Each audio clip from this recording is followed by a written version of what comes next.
Area High School basketball is on the air. Every week, Eagle 102 brings you the best of area high school sports. On air at 102.1, online at kjfmradio.com, and on the KJFM radio app. Now to the court for high school basketball on your area sports leader, KJFM Radio.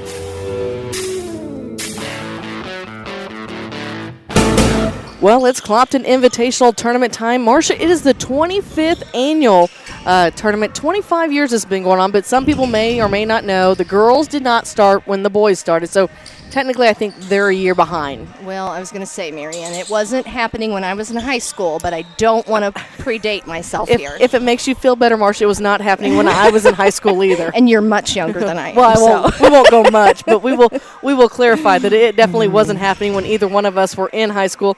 It did start in 97. So that's when the boys began. This is the 25th year, and it's going to be an interesting one. We've got 4 games for you tonight here on KJFM, 2 here in the high school gym, or the new gym as they're calling it, because they don't actually play games in the old gym. And when we talk about the old gym, we're not referring to Jim Ross, who just celebrated his 61st birthday over the weekend. So we have 2 games here tonight. This one, we're going to kick things off as number 1 Monroe City will take on number 8 Louisiana. We'll tell you all about it during the Bowling Green Pharmacy pregame show next here on Eagle 102. The Eagle 102 pregame show is coming up, brought to you by Bowling Green Pharmacy. On air, online, on the KJFM radio app, and on Alexa, Area High School Sports on Eagle 102, brought to you by State Farm Insurance, Cindy Blaylock, Young Enterprises, and Pike County Memorial Hospital. As many as 50% of people don't take their medication as prescribed. Missing or not taking medication can be deadly. For questions about medication, visit your local Health Mart pharmacy, Bowling Green Pharmacy, located right on the square at 8 North Court in Bowling Green. Show off your school pride today with the Bulldog debit card from Bank of Louisiana. Every time you use your Bulldog debit card, Bank of Louisiana will make a donation to the Louisiana School District. Stop by the bank today and get your new Bulldog debit card so you can start supporting the teachers and students with every swipe. The Bulldog debit card from Bank of Louisiana. Member FDIC. This is Tracy Brookshire, Marketing Coordinator and Public Information Officer for Pike County Health Department Home Health and Hospice here in Missouri. We are doing our best to keep our community informed as much as possible regarding how the COVID-19 pandemic is affecting our county. Visit our dedicated COVID-19 page on our website at pikecountyhealth.org for resources, latest news, updated case counts, and a contact form for questions and concerns specifically related to the virus. Visit our website to subscribe to our PCHD e-news and be the first to know about any updates and resources we have to offer in our communications. Stay safe out there, Pike County. Your health is our priority, and together we will get through this concerning time. Broadcasting from the Family Drug Booth, it's the Eagle 102 Game of the Week. It's time now for the Eagle 102 pregame show, sponsored by Bowling Green Pharmacy. Well, Marcia, we talked about 2 games going on here in the new gym. Number 1 Monroe City, who I still believe is undefeated, as they have been a powerhouse for the last several years, will be facing number 8 seed Louisiana Lady Bulldogs, who are again doing a nice rebuilding year. And Marcia, as we look down through the Lady Bulldogs schedule, there's probably more names on this list than we've seen in a couple of years. Absolutely, and I think that has everything to do with Coach Kelsey Dorsey and Coach Derek Brandstetter back at Louisiana, taking on a girls team now. And so, they are facing the 9-0 Monroe City Panthers, but the following for our Lady Bulldogs. We're here to support them, and we're going to bring you the game tonight. That's right. Of course, these two met back in the Monroe City tournament. Unfortunately, didn't quite go the way that Louisiana had hoped, as Monroe City did get the win 81-11. But, Marcia, people might think that 11 points, that's not really that many put up. But when you're rebuilding and you have such a young team, I think I talked to Coach Brandstetter and during our preseason spotlights, and they really – Jaden Womack is basically the only player they had with varsity experience coming back this year, that a significant amount of varsity experience. And during that game, she wasn't even able to play. So we may be seeing something a little different here in the second half of the season. I tell you, Marianne, we've got some height on the team this year with Rylan Stewart. Even though she is a freshman, she's going to bring some toughness to the inside. I've seen that girl play some games before, and she's not going to give up anything coming in the middle. So. Yep. And I tell you what, and then you've Skye Coleman is back on the court this year for the Lady Dogs. She added some threat for the Lady Dogs in and outside the paint. We saw a nice game Emily Powell put up against the Bowling Green Lady Bobcats not too long ago. She had a good night. You bring in Ty Chapman, and she's, we watched her be a powerhouse on the softball diamond, and now she's bringing that with her as well. And then you have other names that, have come over the years. Brooke Shepard, she's a junior. You've got Emily Powell, who's a freshman. She is the leading scorer for the Lady Bulldogs. So, again, that youth coming through for them. And so it's going to take a couple years to put, some wins together. But Reagan Bowser was the other one I was looking for. I was like, it's one of those ones where the name's right on the tip of your tongue, and it just doesn't quite come off there for you. She's had a very good game. But, again, we're talking freshman.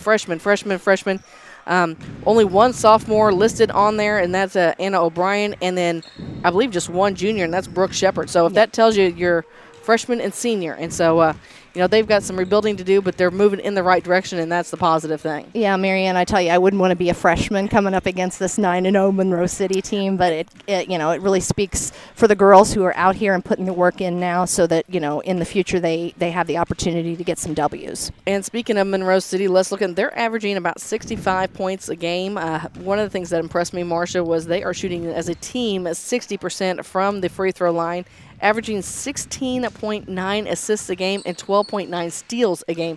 That's a lot.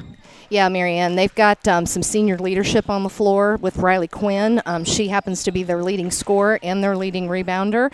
But then also coming in to contribute is Haley Hagan. Even though she's a sophomore, she's still really comes in number 2 with scoring and also their second leading rebounder. So we're going to see some big numbers from them tonight. We're going to continue to talk a little bit more about keys to the game for you in just a few moments. Want to remind you, Clopton tournament action all week on Eagle 102 is brought to you by Hayden's Motorsports Center, Brown's Processing and Smokehouse Meats, Calvert's Insurance Agency, McDingers, and Northeast Missouri Title Company. We've got your keys to the game next here on Eagle 102. It's a great time to buy or sell a home. I'm Vicki Cadwalder, and I take pride in offering skills that make the process go smoothly from beginning to end. Even after closing, I enjoy staying in touch and being there to help you if you have any other needs or questions. During the process, I'll work closely with your lender and other professionals to make it as effortless as possible. I'm here with you every step of the way, so when you're ready to buy or sell, call me and we'll create a personalized plan just for you. Vicki Cadwalder Real Estate, loving our small town life. Follow area high school sports at home and away, on air, online, on the Kjfm radio app, and on Alexa. Area high school sports on Eagle 102, brought to you by Abel's Quick Shops, Mike's Tire and Service Center, and All Parts. Your 401k is likely one of your most important assets, but it's only one part of a comprehensive retirement strategy. Edward Jones can help you understand how your retirement assets fit into your entire retirement picture so you can work toward meeting your unique retirement goals. Contact me, Kayla Caldwell, your Edward Jones financial advisor at 2604 Georgia Street in Louisiana. Edward Jones, making sense of investing, member SIPC. As many as 50% of people don't take their medication as prescribed. Missing or not taking medication can be deadly. For questions about medication, visit your local Health Mart pharmacy, Bowling Green Pharmacy, located right on the square at 8 North Court in Bowling Green. Time now for the Eagle 102 Keys to the Game on KJFM, sponsored by Vicki Cadwalader Real Estate in Louisiana.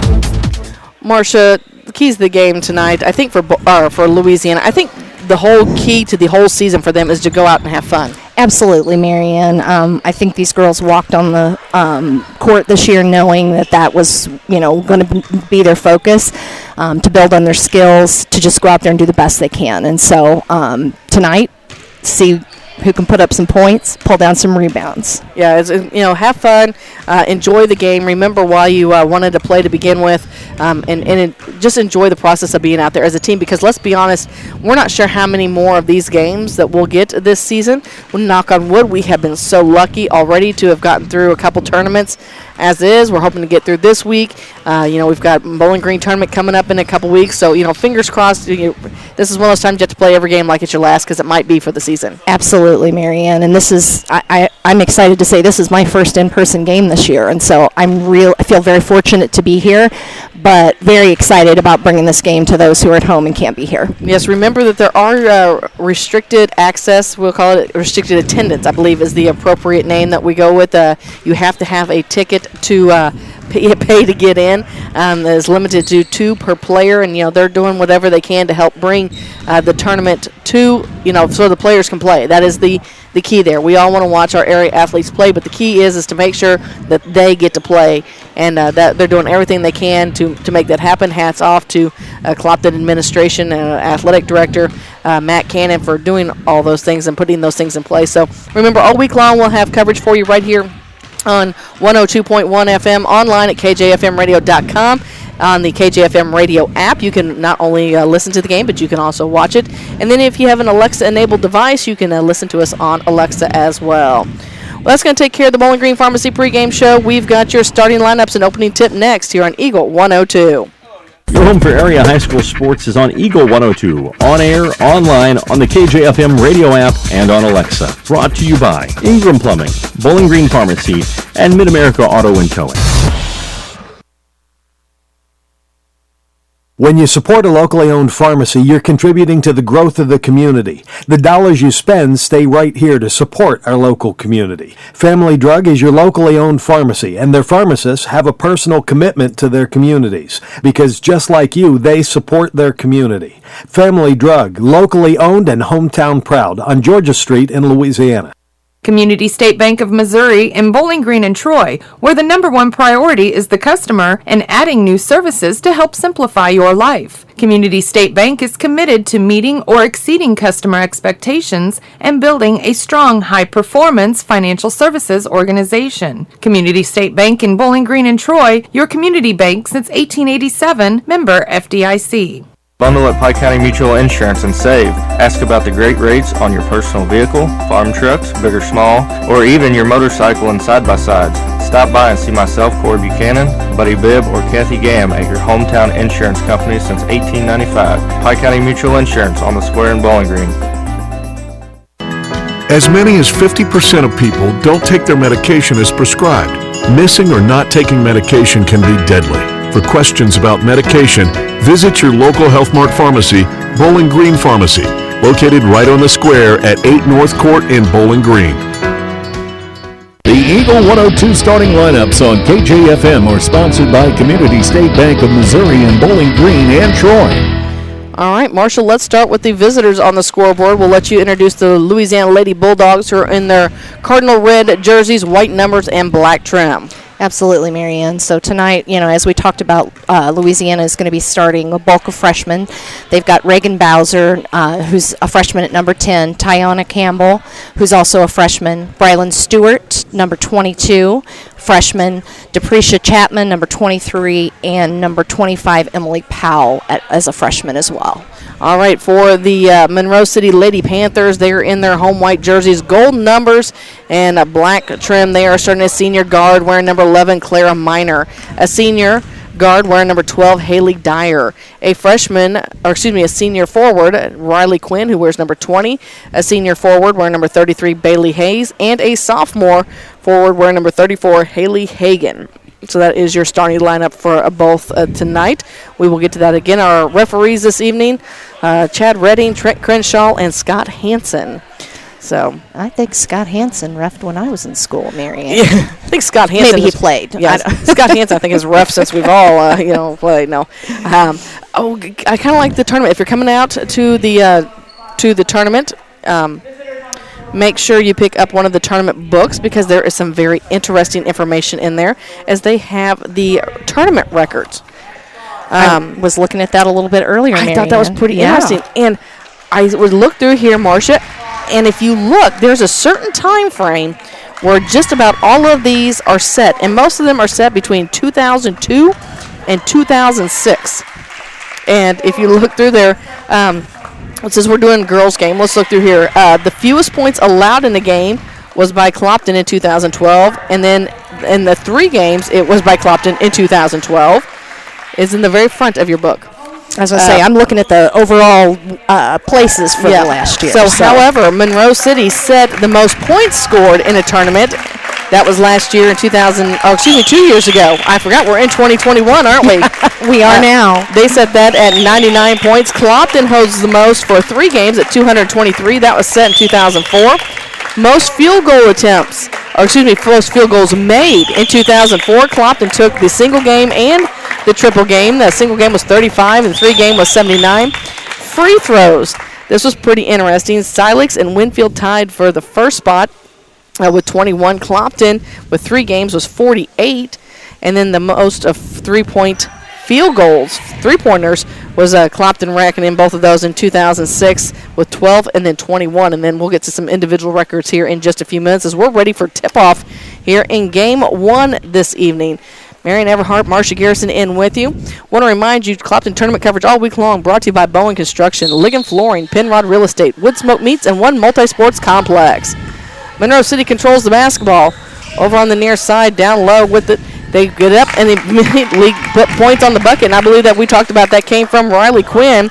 We talked about she's going to be a force all evening. Yeah, she was pretty untouched in there, Marianne. So there's a first turnover for the Lady Dogs, and immediately Monroe City capitalizes as Haley Dyer went ahead and put that bucket up quickly. It's 4-0. Full court pressure from Monroe City. They work to get the ball across the timeline. The Lady Dogs do. That is Emily Powell with it. She's in a trap situation. Dishes it back to the top. Working it to Bowser. Back near side to Powell. Little zone defense set up by the Lady Panthers of Monroe City. To Campbell. Campbell swishes it over to the side to Bowser. On the far wing. Looks inside back to Campbell. She takes it in the paint. Now back up top. Louisiana's looking just to set up some offense here. Run some plays and get them mastered here in this basketball game.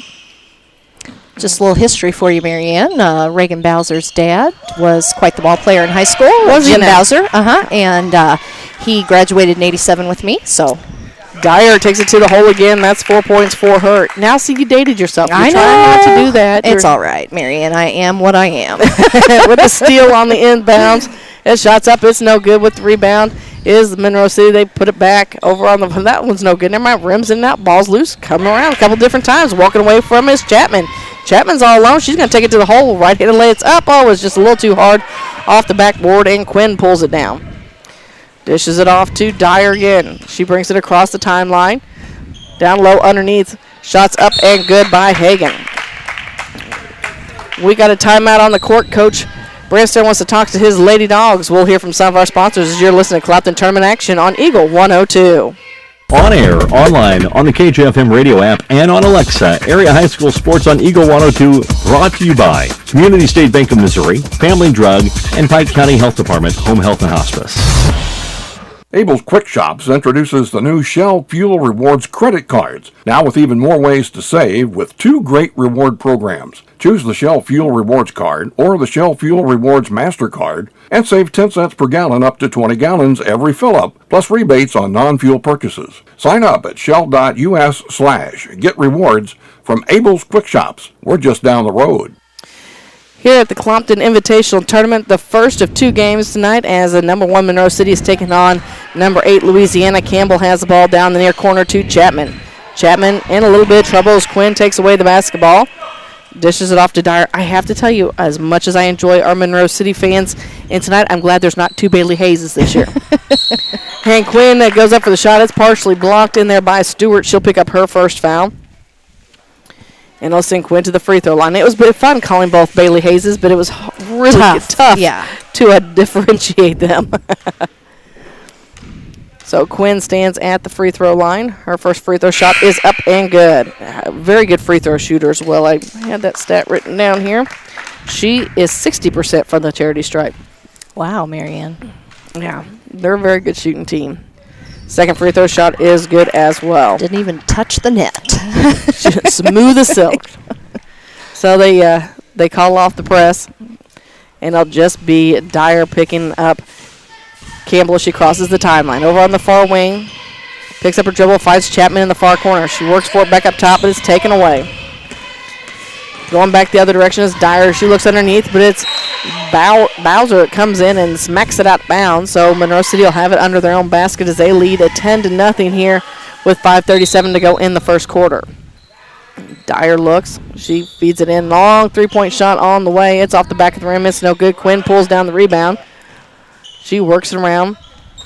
Gets it back up top. With it is Moss, who came into the basketball game. Taking it to the hole is Dyer, I believe. Yep. Give her 6 on the night. There's a steal on the inbounds pass. And it was no good. Brought back down by Campbell. Campbell gets it to Chapman over in the far corner.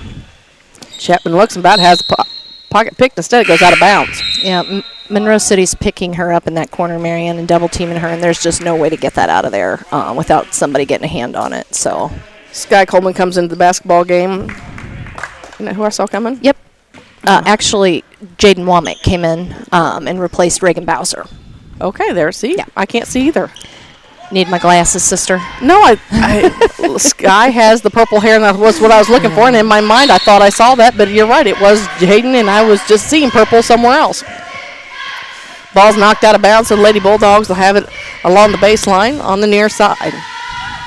Womack gets the ball in to Chapman. Chapman looks, needs some help, bounce pass, tries to feed it to Powell, but it's knocked out of bounds by Monroe City. 4:48 to go here in the first quarter. Monroe City leads Louisiana 12-0 as Womack will inbound the basketball. Up top with it to Powell. Swings it to Campbell. Campbell over on the far side. Back up to between the circles to Womack. Near side with it now to Powell. Powell looks inside. She dribbles up. Bounce pass to Campbell. To Womack. Womack works it over into the far corner. She needs some help. She picks up her dribble. Got the pressure applied to her. I believe that was by Moss. Yep, Mackenzie Moss, number 22, is in the game. Got a little warm in here all of a sudden. Well, and girls start playing, and whoo. In my life, Marianne, it's warm always. Is that what we're going with? Chapman with it over on the far side. Now to Stewart. Stewart takes it up. Her shot's partially blocked. Works to get her own rebound, but it's taken away by Utterback, who's in the ball game. Long pass up for Monroe City. Goes cross court to Quint. Her shot's up and good. Marianne, Louisiana is going to have to get back. That's not something that you know, when you're playing a tough team, you can't just let them take it down the floor and not put a body on them. So Monroe City got some substitutions. We'll pick those up for you in just a moment. Monroe City is going to inbound it on the far side over there after the travel call on Louisiana. Dyer brings it to the near side to Utterback. Utterback looks inside, nothing there, back to Dyer. Dyer on the near wing, back up top. Skips over to the far side. Over in the far corner. Their numbers are kind of hard to read. Yeah, pretty thin. I believe that was, is that a number I don't have? No, it's 11. That's Minor. Clara Minor. So with it is Campbell. Campbell brings it back across the timeline. In the trap situation, she gets it to Womack on the far side. Powell with it now. Takes it into the paint. Bounce pass down low to Stewart. Stewart shots up and good. And the Lady Bulldogs get on the board with 2 points by Rylan Stewart. With this Dyer. Dyer tries to pass it down low underneath, and she's going to, that is Hagan going up for the shot. However, she's going to be fouled, so she's going to go to the free throw line. She'll get to shoot 2. Looks like Rylan is going to pick up her second foul tonight already, Marianne, and they need her height inside. She's going to have to figure it out. She's going to have to play straight up. First free throw shot is up and good. And don't you think some of that is those freshman mistakes you're working on? Absolutely. It's enthusiasm and about going after the ball, and yeah. That's exactly what Coach Brandstetter shows them. You know, straight up 15-2 is our score. Hagan's second free throw shot is up and money as well. Such a good free throw shooting team, the Lady Panthers are. There's a steal on the inbounds pass. That's by Dyer. Her shot's up, and it's no good, taken away by Campbell. Reagan Bowser tipped that. And there's Powell. Her shot's partially blocked, and we're headed back the other direction. With it is Dyer. Dyer takes it up. Her shot's good. Hallie Dyer with 8 now on the night. Makes it an 18-2 game with just under 3 minutes to go in the first quarter. Womack trying to get around this trap. Kicks it to Campbell over on the far side. Her pass is partially blocked and ends up right back in her own hands. So she takes control. Gets it to Coleman. Coleman skips up top to Bowser. Bowser, and about got his trap, but now they backed off. Look for Womack and tried to feed it to Powell, and it's going to go out of bounds. Yeah, Marianne, when you're feeding the ball into your shortest girl who's in the middle, going to have to rethink that. Well, and I'm looking down here, and Jaden may actually be the shortest one on the court. Oh, wait, I'll get away from Minor to get back down there. They might be about tit for tat here. So Minor has between the circles near side with it. That is to Hayes. Back to Minor. Minor takes it into the paint. Her shot rolls around. It decides it wants to hang out on the rim for quite a while. It falls good and makes it 20-2. Doesn't matter how many times it rolls around, Marianne. If it goes down, it's still worth 2. That's right. Marcia, we saw one, and I can't remember even what game it was at right now, that it actually hung up on the back of the rim and sat there, and we all just looked at it, and then it just finally fell in. Waiting for it. Yeah. It's the longest I've ever seen one just hang out there. Demanded your attention. It did, and we're all sitting there like, we can't call it till you fall through there, but Minor with it to Quinn in the paint. Quinn one bounce down on the block. Her shot's up and good.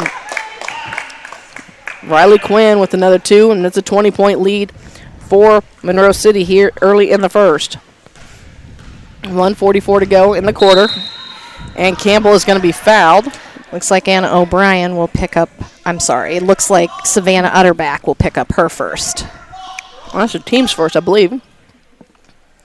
Yep. So inbounding the ball over on the far side is the Lady Dogs. They get it in to Womack.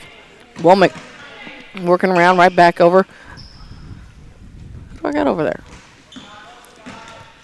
Is that Bowser? I'm telling the girls they've got to have long hair. They've got to put up in bigger ponytails. That's just all there is to it. With it is Hayes. Hayes to Minor. Back to Hayes again. She looks inside to Hagan. Hagan's nice spin move on the block. Shots up and good. Makes it 24-2 with 1:15 to go here in the first quarter. So Campbell, crossover dribble, brings it into the front court, tries to avoid the trap, tries to get in there to Womack. It's taken away by Hagan. Hagan throws it up to Utterback. Utterback goes up for the right-handed layup. Her shot's up. No, it's not good. And Minor comes down with it. Utterback's going to try again. This time it's good from just inside the three-point line. Had to step back a little bit, Marianne. We did. So with it, Campbell. Campbell brings it across the timeline. Over into the corner, down low to Womack. Womack back up top to Campbell. Womack feeds it back to Campbell. Campbell shots up. Oh, it's off the back of the rim with the rebound. It's Powell. Her putback's up and good. Powell's got 2 there and a rebound. So makes it 26-4 as time's ticking down here in the first quarter. Far side with it to Utterback. Utterback back up top to Minor. Minor between the circles. Puts the ball in the court, works her way in the paint. Shots up and good. 28-4, 10 seconds to go in the first. Then all Monroe City. With it is Campbell. Campbell dribbles around on the near side. Trying to work around, and that is how time is going to expire. Monroe City leads Louisiana by the score of 28-4. We'll have second quarter action coming your way next here on Eagle 102. I'm Tylee Mills, the CEO of Pike County Memorial Hospital. You've heard it from your friends, family, and even neighbors. They choose Pike County Memorial Hospital. Quality care from quality people. Pike County Memorial Hospital. Get connected to a fast-paced world with Cellular and Satellite Center in Bowling Green, an authorized U.S. cellular dealer, along with Dish Network, DirecTV, Viasat, and HughesNet high-speed internet packages. Cellular and Satellite Center also carries a variety of TVs and accessories and installs security systems. Get connected today with Cellular and Satellite Center in Bowling Green. Follow area high school sports at home and away, on air, online, on the Kjfm radio app, and on Alexa. Area high school sports on Eagle 102, brought to you by Pike County Mutual Insurance, Browns Processing, and Bank of Louisiana. Well, Marcia, that's kind of probably what we expected mostly out of the first quarter. Monroe City ended the quarter leading 28-4, but positives there as Louisiana was able to get 2 buckets in from Monroe City and down low. Yeah, pull down some rebounds, put it back up, and again, like I said, they got to stay out of that corner. Got to stay out of the corner, and that's always easier said than done. It's kind of like not swinging at the high ones, right? Right. Shot good by Hagan as Monroe City starts things off here in the second quarter. Campbell with it over on the far wing. She's working on the inside, try to feed to high post to Coleman, and ball's loose, coming away with it. Well, still trying to get a hold of it. They finally get a hold of it. It was almost like a hot potato there. Didn't want to stick there. It's Dyer looking for the long three. Hallie, her shot's up. It's no good. Pulling down that rebound is Moss. Back to Dyer. Down low to Hagan. Hagan spins on the block. Shot's up. It's no good. Quinn's there for the putback, and she's going to be fouled. Well, I tell you what, Marianne, Skye Coleman is giving it everything she's got down there, throwing the kitchen sink at it, but she's got some work to do. And she's definitely a little bit outmatched height-wise. Emily Powell with the steal there. And we're headed back the other direction. With it is Coleman. Coleman has her pocket picked as Dyer takes it the other direction. Her shot's up and good. So Hallie Dyer with her points here in the second quarter. 32-4 is our score. Over the far side is Bowser. Bowser looks inside. Nothing there. Back up top with it to Powell. Near side with it to Coleman. To Campbell. Campbell about has her pocket picked again. Now finally coming away with it is Quinn. Quinn throws it up to Dyer. Dyer's going to take it in. Nice layup off the glass, and it's good. And we've got a timeout. Coach Brandstetter wants a 60-second timeout. We'll hear from some of our sponsors as well. But reminder, Clopton tournament coverage all week on Eagle 102. Brought to you by Bowling Green Lumber, Lynn's Heritage House, Orff Construction, Pow Pow Cattle Farms, and Fencing. Your car, your stuff, your savings. Combine your auto and renter's insurance with a call to State Farm Insurance agent Cindy Blaylock in Louisiana. And let Cindy show you how to put life back in your life insurance. Auto, home, and life. Make your wallet happy. Here to help life go right, State Farm Insurance agent Cindy Blaylock in Louisiana. Bowling Green Tractor wants to change the way you think about yard work with their Ego 56-volt ARC lithium battery-powered lawnmowers, weed eaters, blowers, trimmers, and chainsaws. At Bowling Green Tractor, you can walk in and see for yourself just how easy these products are to handle. Bowling Green Tractor, your home for Ego. Power beyond belief. Your home for area high school sports is on Eagle 102, on air, online, on the KJFM radio app, and on Alexa. Brought to you by People's Bank and Trust, County Market in Louisiana, and Bowling Green Insurance. So Campbell brings the ball across the timeline for the Lady Dogs, feeds it far side to Bowser. And taking the ball away was Coleman. Coleman dishes it down low to Campbell. Campbell takes it off the glass and adds two more to the scoreboard for the Lady Dogs. Marianne, I hate to contradict you, but that was, you're right, it was Tyona Campbell. I was thinking Chapman, but it was Tyona Campbell. Yeah, they get me every time. I know. With the ball down low is Hagan. Hagan, shot's no good. Campbell comes away with it. Campbell over on the far side trying to avoid Dyer picking her pocket, and that didn't work as Dyer's going to take it in. She'll lay it off the glass nice and soft, and it's another 2 points for Hallie Dyer. 36-6 is our score. 5.5 remaining here in the first half. Campbell picks up her dribble, tries to feed it to a high post to Coleman. It's taken away by Hagan. Hagan's going to travel. So Otterback and Minor are going to check back in for Hagan and Hayes. Louisiana will take it about 3/4 the length of the court as Campbell will bring it across the timeline. Over the far side, Emily Powell. To Powell. Powell chasing the loose basketball and finally coming away with it. And now she needs some help. We're going to try to get it to Bowser. Bowser to Campbell. Campbell about has her pocket picked, and now it's Coleman. Coleman turns around. She drops two. Skye Coleman with another two for the Lady Dogs. With it is Minor. Minor inside to Quinn. Quinn shots up and good. Riley Quinn with another two. It's 38-8, 4:58 to go here in the first half. With it is Campbell. Campbell across the timeline. Over to the far side to Bowser. Bowser looks for the screen from Chapman. Picks up her dribble now with the near side to Powell. Powell looking. Nothing. Back to Bowser over on the far wing. Bowser looks. She works it around, tries to split the difference, and it's taken away. Here comes Dyer with it again. Dyer's going to take it in. Amongst the traffic is no good. Shots pulled down in there by Moss. Her putback's no good. She's fouled. She's going to go to the free throw line and get to shoot two. Well, Tyona picked up her first foul for the half, so Louisiana has 4 team fouls. And they've scored 4 in each half. It's 38-8. First free throw shot is up and good by Moss.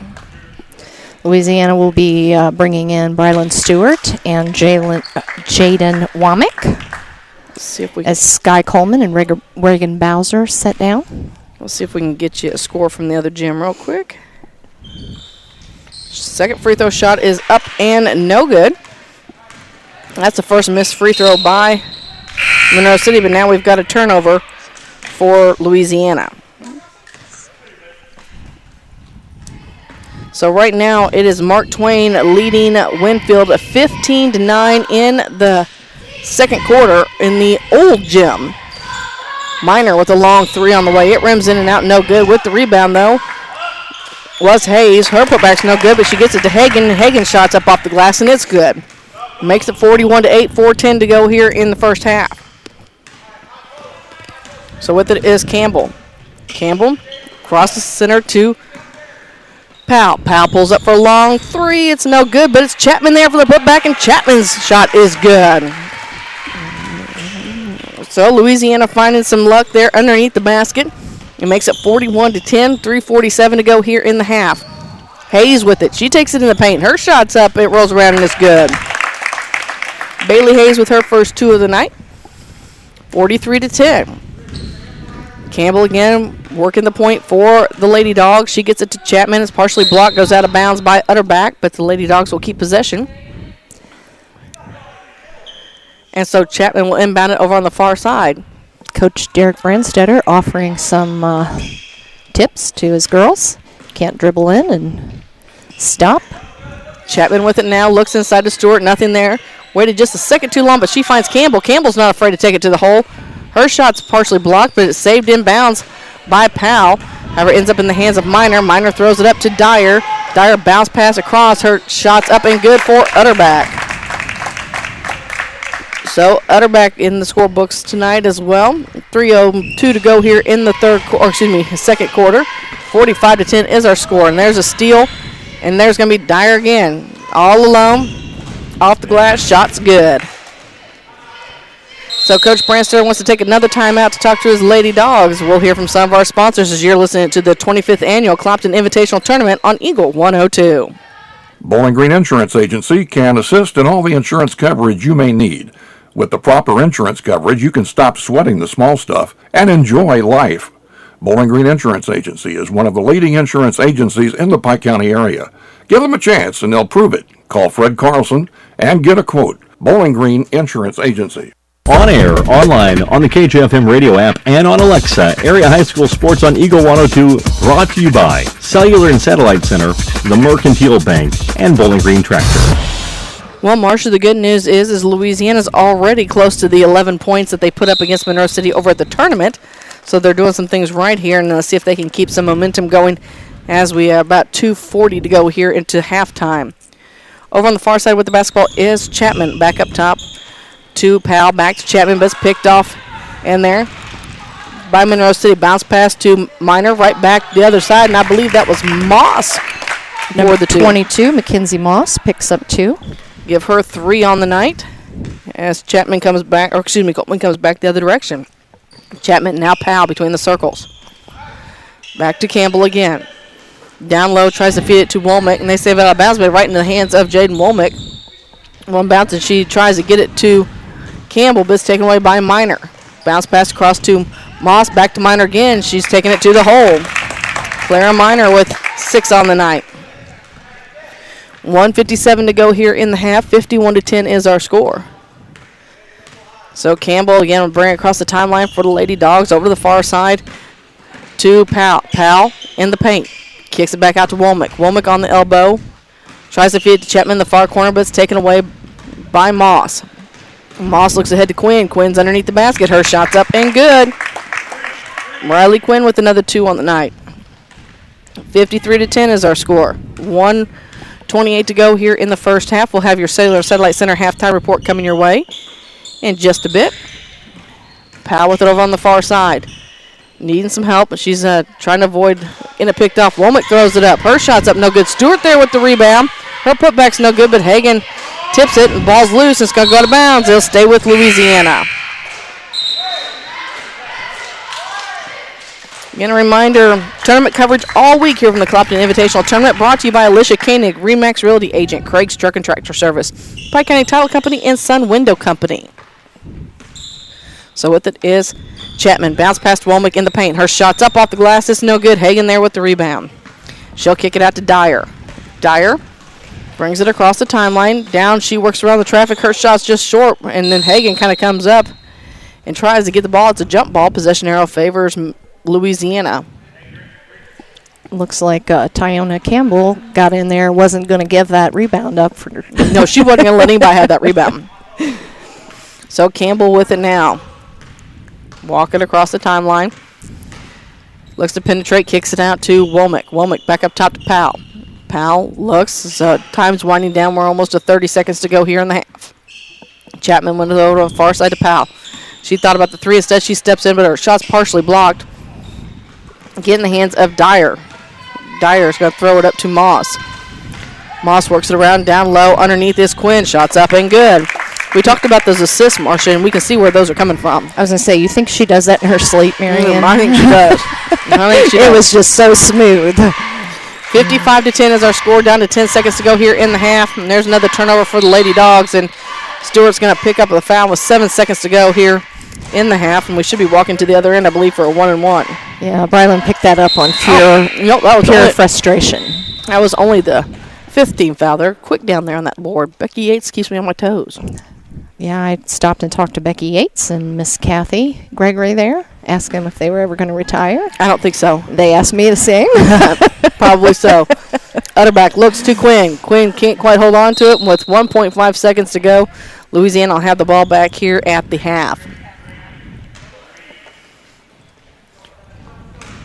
So Powell's going to take it. She'll throw it at half-court line. And that is how the first half ends. Monroe City leading this one by the score of 55-10. We have your Cellular Satellite Center halftime report coming up next here on Eagle 102. The Eagle 102 halftime report is coming up. Brought to you by Cellular and Satellite Center in Bowling Green. Get connected to a fast-paced world with Cellular and Satellite Center in Bowling Green, an authorized U.S. cellular dealer, along with Dish Network, DirecTV, Viasat, and HughesNet high-speed internet packages. Cellular and Satellite Center also carries a variety of TVs and accessories and installs security systems. Get connected today with Cellular and Satellite Center in Bowling Green. Show off your school pride today with the Bulldog debit card from Bank of Louisiana. Every time you use your Bulldog debit card, Bank of Louisiana will make a donation to the Louisiana School District. Stop by the bank today and get your new Bulldog debit card so you can start supporting the teachers and students with every swipe. The Bulldog debit card from Bank of Louisiana. Member FDIC. This is Tracy Brookshire, Marketing Coordinator and Public Information Officer for Pike County Health Department Home Health and Hospice here in Missouri. We are doing our best to keep our community informed as much as possible regarding how the COVID-19 pandemic is affecting our county. Visit our dedicated COVID-19 page on our website at pikecountyhealth.org for resources, latest news, updated case counts, and a contact form for questions and concerns specifically related to the virus. Visit our website to subscribe to our PCHD e-news and be the first to know about any updates and resources we have to offer in our communications. Stay safe out there, Pike County. Your health is our priority, and together we will get through this concerning time. Follow area high school sports at home and away, on air, online, on the Kjfm radio app, and on Alexa. Area high school sports on Eagle 102, brought to you by Perkins Electrical Service, Vicki Cadwalder Real Estate, and Kayla Caldwell, Edward Jones Financial Advisor, member SIPC. It's now time for the Eagle 102 halftime report on KJFM, sponsored by Cellular and Satellite Center in Bowling Green.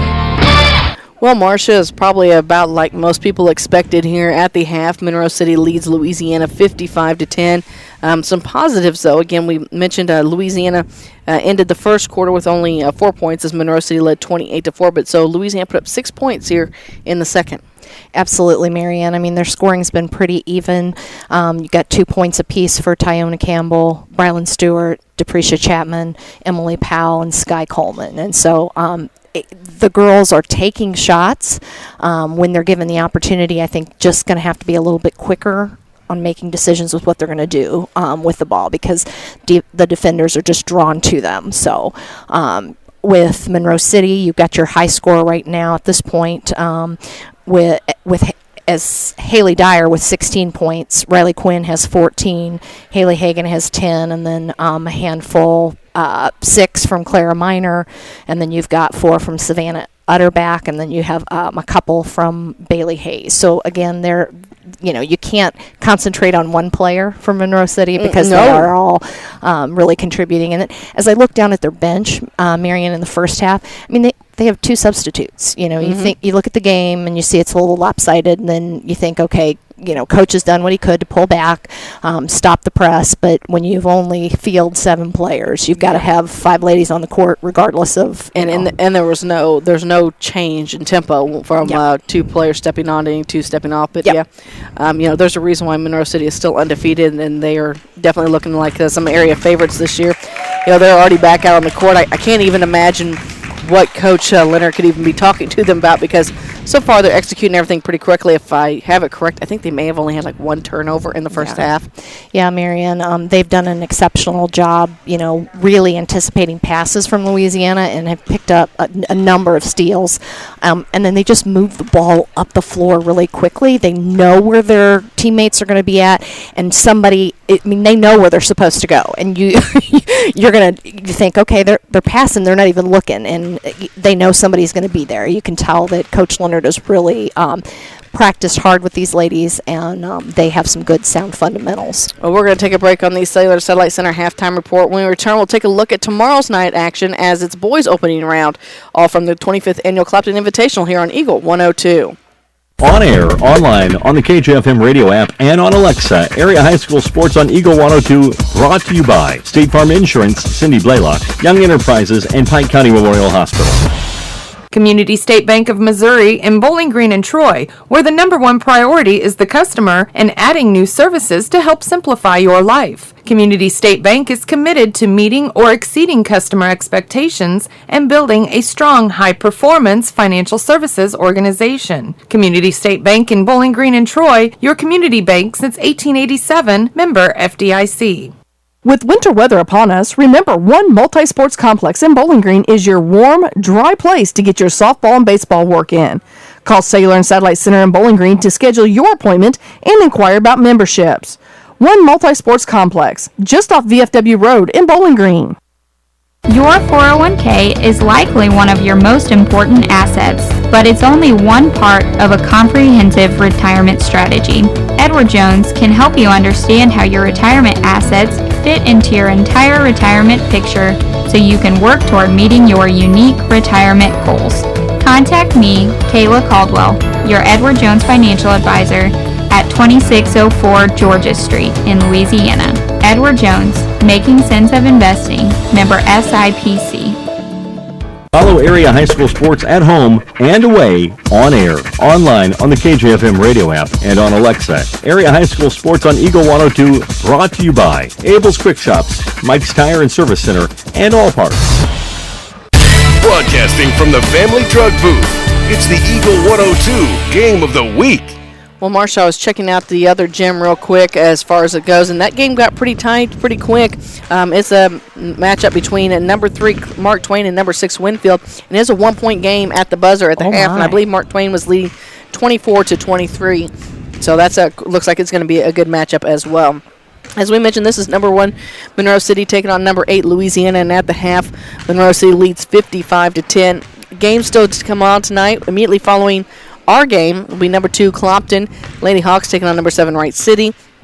Mark and Jim in the other gym have number 4 Ellsbury taking on number 5 Salix. But tomorrow night, it's boys opening round action. We'll have pretty much the same setup tomorrow evening. Marshall, you and I here in the new gym with games right here on KJFMradio.com. We'll start things off at number 1 Monroe City will take on number 8 Salix. Immediately following that, we'll have number 3 Clopton taking on number 6 Mark Twain.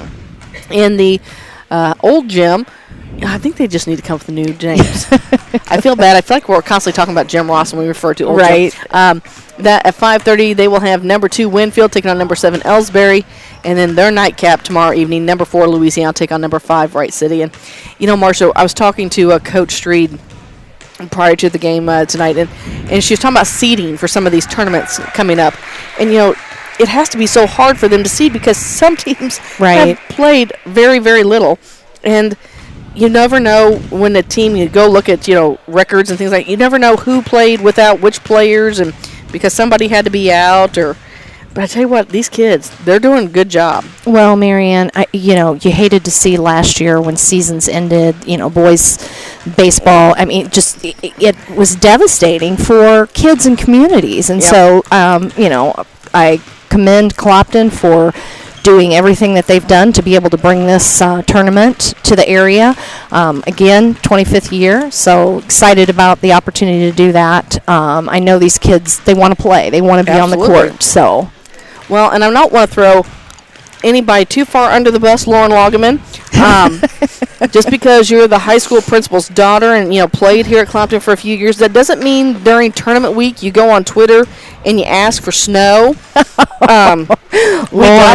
got the snow. I informed you that it was tournament week and that you should not be asking for such nonsense. But hopefully, fingers crossed, Marshall, it looks like we should have a decent week. Weather-wise, after we had a little bit of ice and snow over the weekend. We got it out of the way so it wouldn't interfere. So now, as long as we can keep everybody healthy, we should have a pretty decent week here at Clopton. Well, Marianne, I will remind everybody who has come to the court tonight to be careful on the way home because everything that thawed out is refreezing. It is. But yes, hopefully later in the week it's going to be really good weather. So again, want to remind you coverage all week here on Eagle 102 brought to you by Northeast Missouri Title Company, McDingers, Calvert's Insurance Agency, Brown's Processing and Smokehouse Meats, and Hayden's Motorsports Center. And we're getting ready here for second half action. Lady Bulldogs are on their way onto the court. Monroe City will have the ball to start things here in the second half. Marianne, I have to give a shout-out to my colleague, Mark Froenick, for printing me up these wonderful score sheets with text that is large enough that I don't need my readers. So, Mark, shout-out to you, buddy. I'll be sure to pass that along. Yes. You know he has to make those big for Jim Ross. Just throwing that out there. With the basketball is Monroe City. Dyer has it down low to Hagan. Hagan spins on the near block. Her shot's up and good. And the Lady Panthers pick up right where they left off. Campbell again with the ball for the Lady Bulldogs. They are now moving from our left to right. On the near side with it is Powell. Powell back up top to Bowser. Bowser between the circles. Looking for Stewart at the high post area there at the free throw line as Monroe City's kind of playing a loose zone defense. They find Stewart. She's in a little bit of trouble, has her pocket pick. And I know you're going to find this hard to believe, but oh no, Dyer, I thought she was going to go in for the left-handed layup. We saw her knock down some really nice right-handed layups. We thought that we were going to start seeing it from the other side. Tried to set up Bailey Hayes, but Lucretia Chapman didn't quite bounce in her direction. Absolutely. So Campbell with it now for Louisiana. She seems to be their number one guard. Gets it to Powell. Powell back up top between the circles to Bowser. Bowser looking inside. Back to Powell on the near wing. She's about the top of Louisiana's bench. Dishes off to Campbell. Campbell about has her pocket pick. Now back to Powell again. She looks inside. Nothing there. So between the circles to Bowser. Bowser, she looks to penetrate. She kicks it out to Chapman. Chapman to Powell. Powell pulls up for the shot, and it's net. Wonderful. Emily Powell with shout out there to that ball movement, Marianne. That's right, and they did a really nice job. They did. Working that around on the outside and finally waiting, being patient. Now Monroe City kicks it out. Long three-point shot on the way. It's no good. Hayes follows her shot. She works down underneath to Campbell and Bailey Hayes in the scorebooks here in the second half.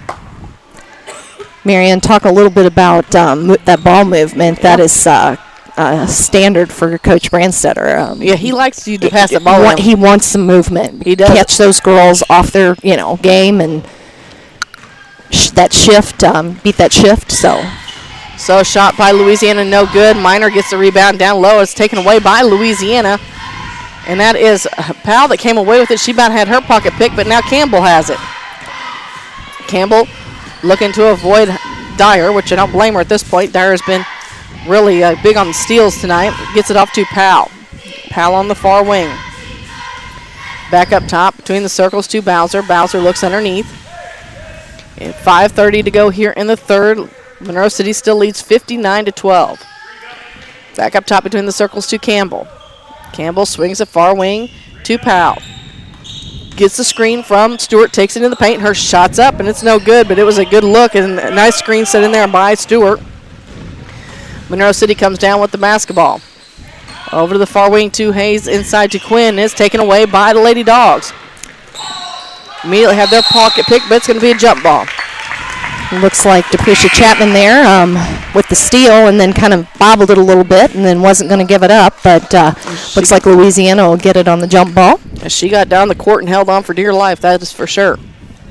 5:04 to go in the third. Campbell with the basketball. Walks it across the timeline.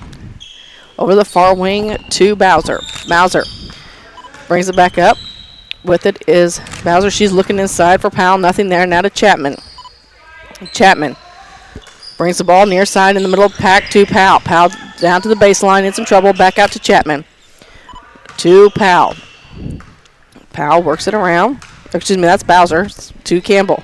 Down low inside to Bowser. Tried to feed it in there to her. It's just a little too high. Coming away with it is Moss. She dishes it off to Utterback, but it's out of her reach, so it's going to go out of bounds. Well, Mariana, Emily Powell hustled back and, really caused some confusion in there, so kudos to Emily. Never giving up, that's for sure. Campbell with the basketball. We're down to 4:20 to go here in the third. Looks like Reagan Bowser's got it up top. She's going to pump it out to the wing with Rylan Stewart. Rylan's going to bring the ball inside. Oh, looks like got out of Depresha Chapman's hands. Monroe City comes away with it and has a quick 2 points on the breakaway. Another right-handed layup by Dyer. Makes it 61-12. Just under 4 minutes to go here in the third. With the basketball is Bowser. Between the circles to Powell. Powell tries to create some space, takes it in the paint. Her shot's up. It's partially blocked by Quinn. And it's going to send Bowser to the free throw line. That's only the second foul for Monroe City so far this entire game. First foul this half. So Powell heads to the charity stripe. Louisiana's first trip tonight. Powell's got 4 already. First free throw shot. A little too hard off the back of the rim. And she'll get a second. We got a timeout on the court. We'll take one as well. 61-12 is our score. Monroe City leads Louisiana as you're listening to Clopton Tournament Action on Eagle 102. Hi folks, my name is Cody Kirkendall. See Mike's Tire and Service Center in Bowling Green for all your automotive and tire needs. Mike's features 24-hour tire service, and when it's time to replace those tires, Mike's has great deals on several brands ensuring they have the perfect tire for your vehicle. Mike's Tire and Service Center additionally offers alignments, tune-ups, oil changes, struts, state and DOT inspections. Mike's Tire and Service Center, Business 61 North in Bowling Green. Ingram Plumbing has always been known for its outstanding plumbing service. But did you know that Ingram's is also the largest retail plumbing supply store in the area? We carry Delta faucets, a complete line of Whirlpool tubs and showers, jacuzzi pumps, and many other specialty items. Stop by Ingram Plumbing today, Highway 61, Bowling Green.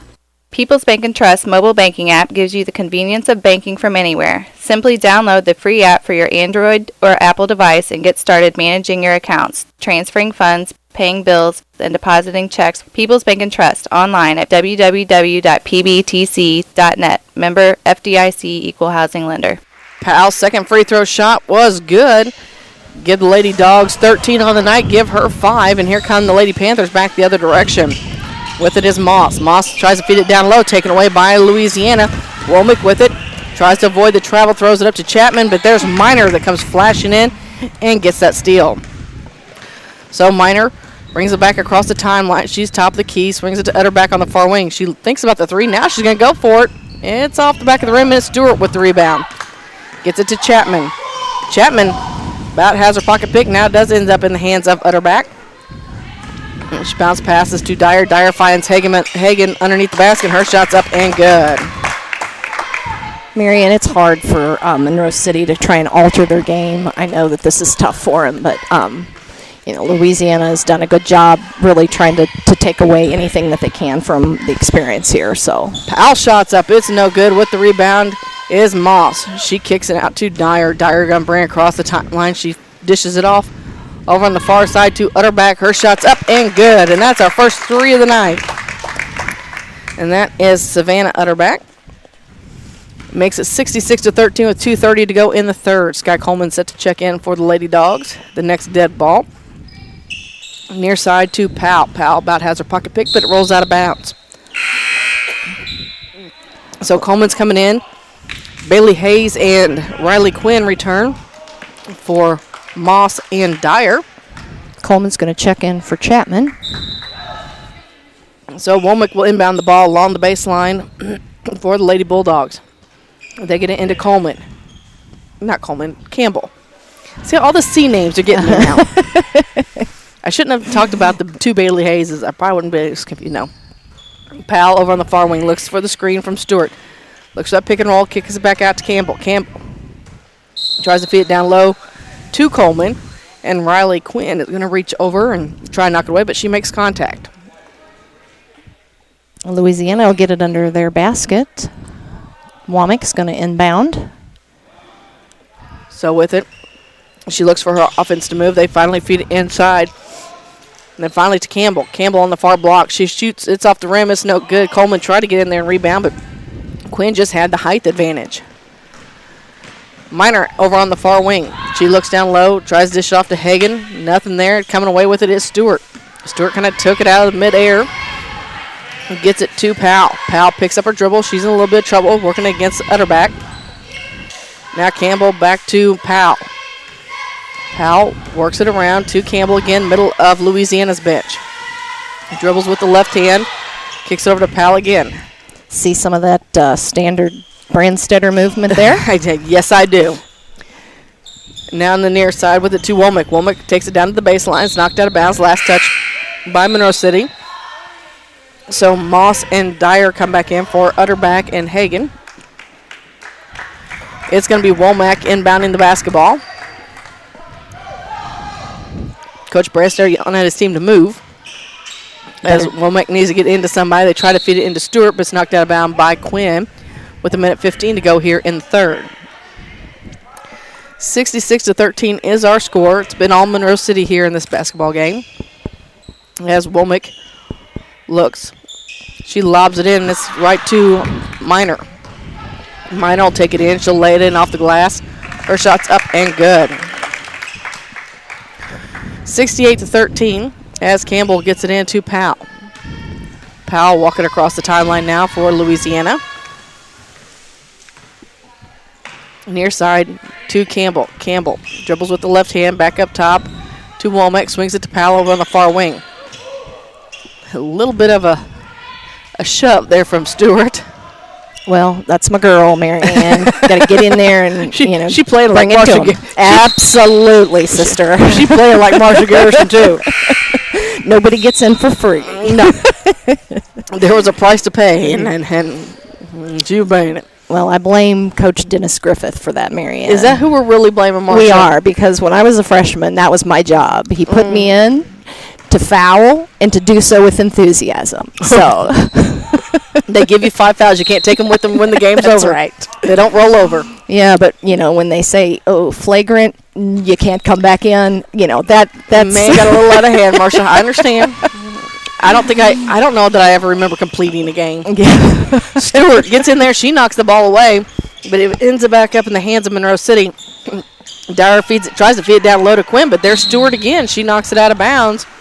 Like I said, she's not going to let them get out of there for free. They said it was last touched by Monroe City on its way out. So Louisiana's basketball with 16 seconds to go here in the third. 68-13 is our score. Near side with it to Powell. Powell looks now to Coleman at the end of Louisiana's bench. Back up top between the circles to Bowser, and it's picked up. It ends up in the hands of Stewart. Stewart says, "Nope, I'll shoot here at the buzzer." But it's a little too late. And that is the end of the third quarter. Monroe City has the lead of 68-13. We have your final quarter of action coming up next here on Eagle 102. The Mercantile Bank in Louisiana says now's the time to sign up for online banking and bill pay. With online banking, you can bank day or night from your home, office, or anywhere with internet access. Check account balances, view checks, and much more. Stop in today to learn more at the Mercantile Bank, downtown Louisiana. Your hometown bank, member FDIC, and equal housing lender. Hey, this is Ryan with Mid-America Auto and Towing in Bowling Green, and we've got the lot looking good and ready to go. We've got something for everybody's budget. We have a constant rotation of new inventory, including cars, trucks, and SUVs. So if you're out and you're looking for a new car, come by and see me. The Mid-America Auto and Towing, just off Highway 54 in Bowling Green, is a one-stop shop. Like us on Facebook or check out our website, midamericaautoandtowing.com. On air, online, on the Kjfm radio app, and on Alexa, Area High School Sports on Eagle 102, brought to you by State Farm Insurance, Cindy Blaylock, Young Enterprises, and Pike County Memorial Hospital. Well, Marcia, it's the final corner here for the Lady Bulldogs. They've already exceeded the number of points that they scored last time against Monroe City. And it's Louisiana basketball. With it is Powell. Between the circles to Bowser. Bowser looks... No pressure. Now she finally puts the ball on the court, brings it near. She's dishing it off to Coleman. Coleman looks back to Campbell. Campbell looking at the high post to Stewart. Now feeds it to Powell over on the far side. And we talked about that ball movement, but this time it's picked off by Moss. She'll take it in. Her shot's blocked, but she's going to go to the free throw line as Campbell picks up another foul. That'll be her second, Marianne, but it will be Louisiana's first foul of the half. And, of course, we have a running clock here. As we mentioned, the score is 68-13. Moss at the free throw line where she'll shoot two. First shot is up and good.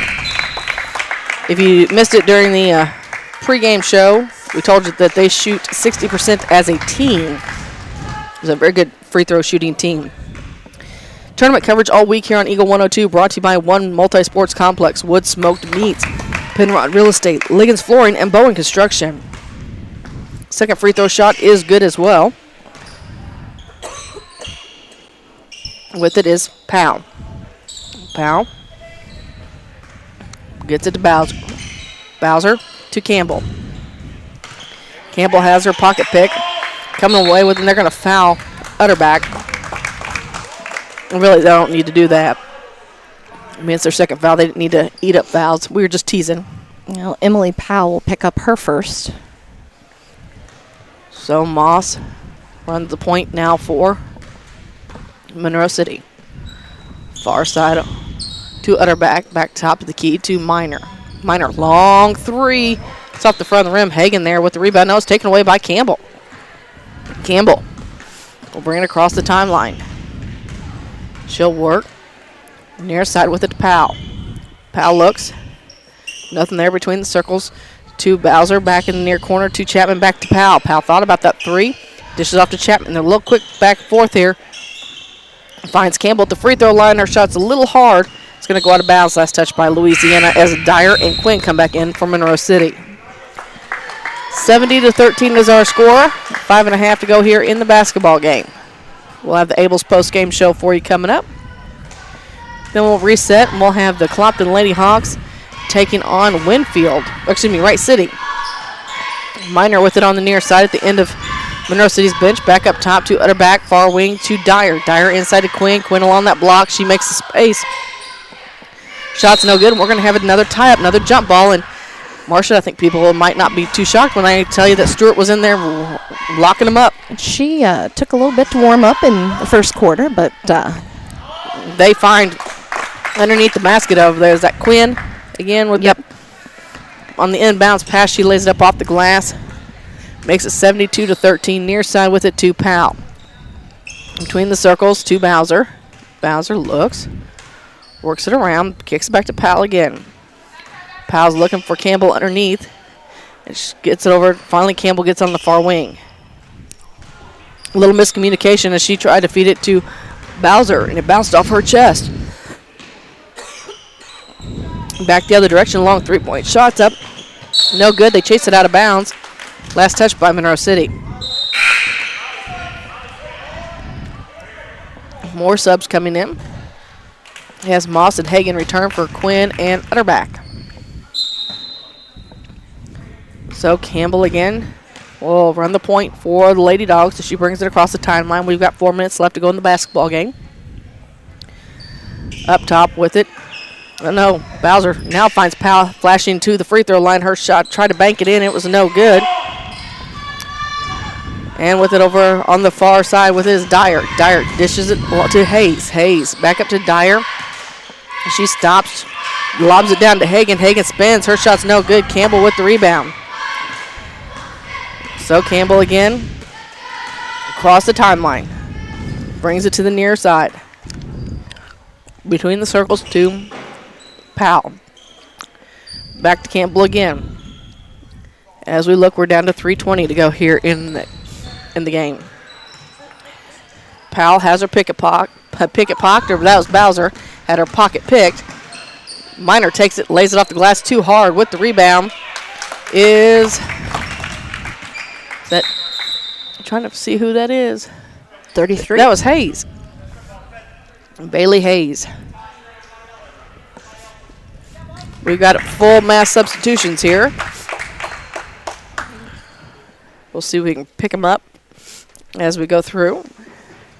Looks like we've got Womack, Campbell stayed in. We've got Brooke Shepard.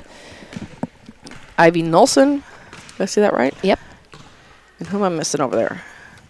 We'll find her in just a moment. There's Womack over the far side of Campbell. Campbell. To Anna O'Brien. There we go. O'Brien comes in.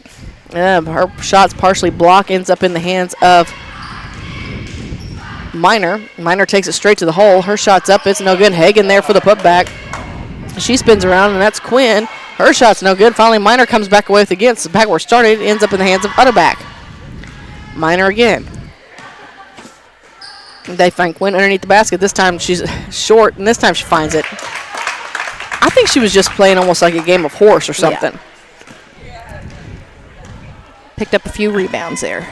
Stacking those rebound stats, Yep. I understand. No. Yep. No, she did a nice job there as Womack gets it up top to Shepard, back to the near side to Nolson, to Campbell. Far side to Womack. Womack looks inside, picks up her dribble. Needs some help. Campbell's trying to chase it out of bounds, but it's too late, so it's back to Monroe City with a minute and a half to go here in the basketball game. So now it'll be Moss inbounding the ball for Monroe City to Dyer. Dyer to Utterback. Utterback wants a three, and it's good. It's only our second three of the game, and both of them are by Savannah. And I keep wanting to call her Sam, which Yep. I should.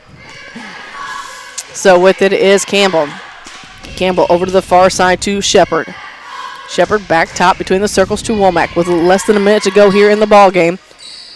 To O'Brien. Her shot's up, and it's going to be a little short. Chases down her loose basketball. In a little bit of trouble. Now she tries to get it into Womack. Womack turns around. Her shot's up, and it's partially blocked. Coming away with it is Moss. Moss throws it up to Utterback. Dishes it off to Hayes, and it's good. Bailey Hayes with another two and makes it 81-13 with 30 ticks to go here in the ball game. With it is Womack.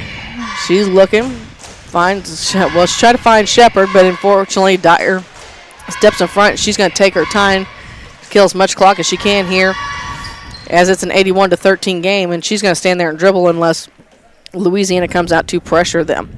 She kind of passes it off, and Campbell's kind of bouncing between the two as we're down to 5 seconds, and that's how this basketball game is going to end. Monroe City advances on after they get the win over Louisiana by the score of 81-13.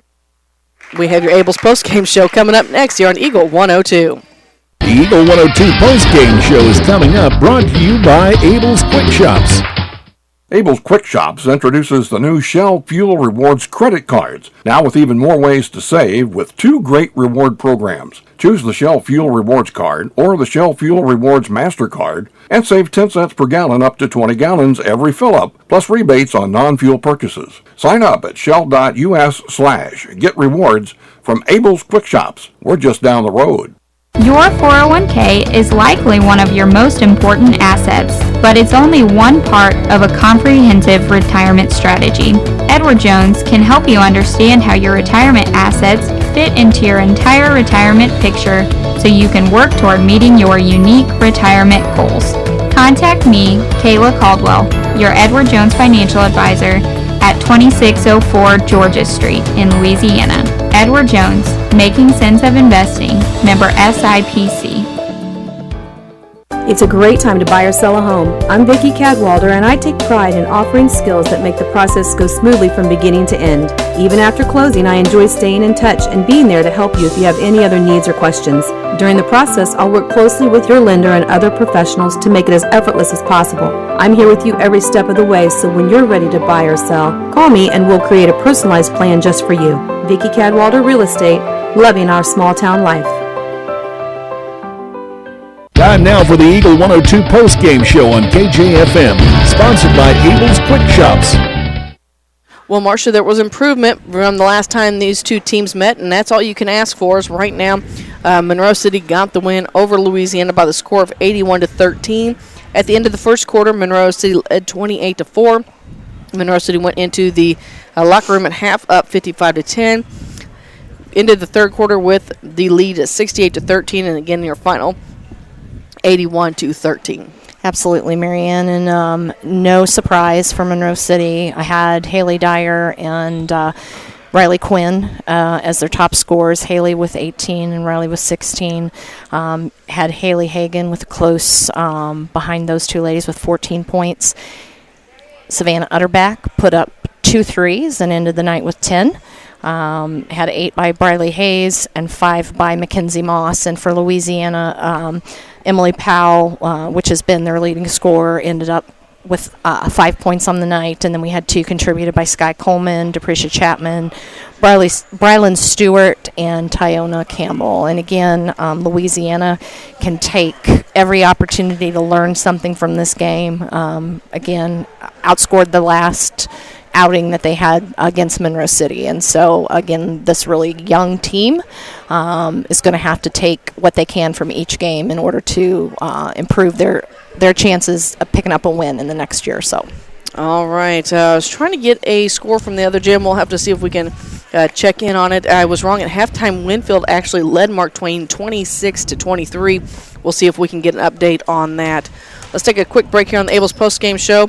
We'll set up what is still coming tonight, and maybe even take a look at boys action tomorrow night as it's opening round as you're listening to Clopton Invitational Tournament on Eagle 102. Show off your school pride today with the Bulldog debit card from Bank of Louisiana. Every time you use your Bulldog debit card, Bank of Louisiana will make a donation to the Louisiana School District. Stop by the bank today and get your new Bulldog debit card so you can start supporting the teachers and students with every swipe. The Bulldog debit card from Bank of Louisiana. Member FDIC.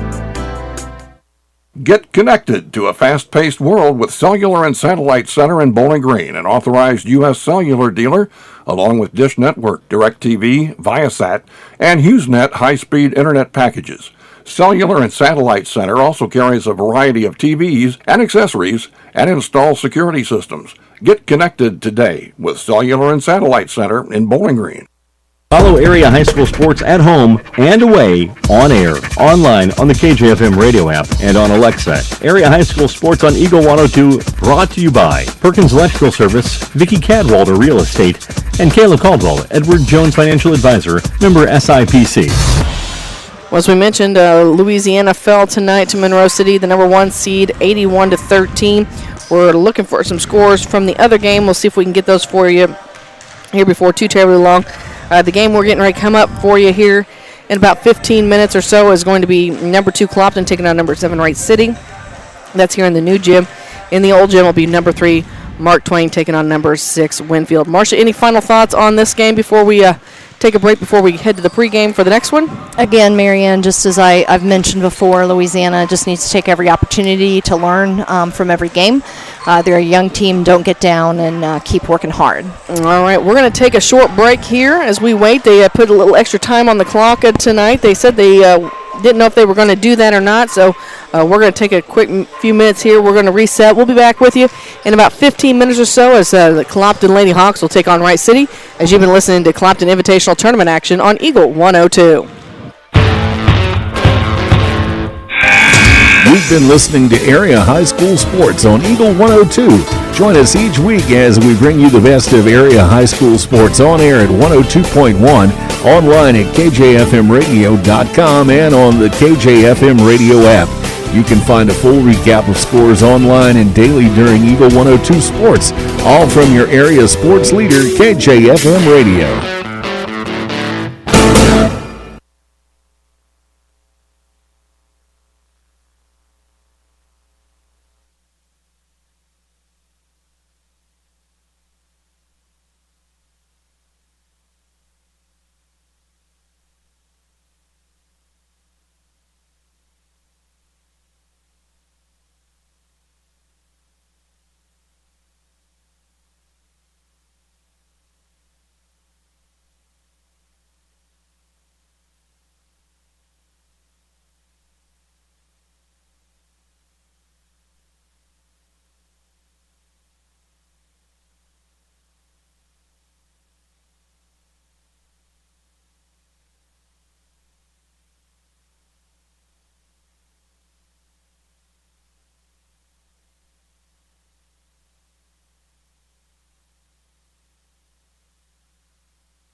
Area high school basketball is on the air. Every week, Eagle 102 brings you the best of area high school sports. On air at 102.1, online at kjfmradio.com, and on the KJFM radio app. Now to the court for high school basketball on your area sports leader, KJFM Radio.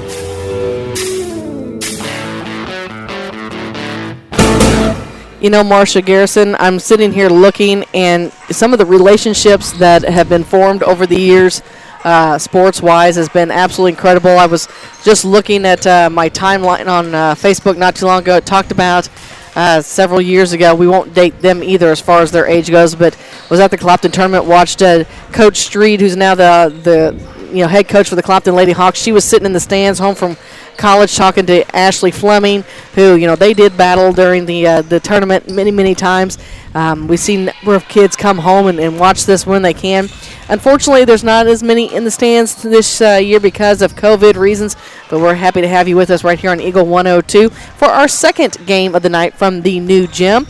And this will be the number 2 Clopton Lady Hawks taking on the number 7 Wright City Lady Wildcats. And unfortunately for Wright City, we were told that as soon as they were getting ready to load the bus, about 30 minutes before they loaded the bus, they found out a good portion of their team, or a couple members of the team, had to go into COVID protocol. So that kind of changed things for them. Marianne, I tell you what, COVID is no joke. I don't envy any of these coaches having to try and deal with it and manage it as you travel around the area. But again, commend Clopton for all of the protocols they have in place in order to bring this year's tournament to the area, 25th The 25th annual. Yep. If you're just joining us, Louisiana Lady Bulldogs put up a tough fight against Monroe City Lady Panthers. Monroe City, of course, the number 1 seed.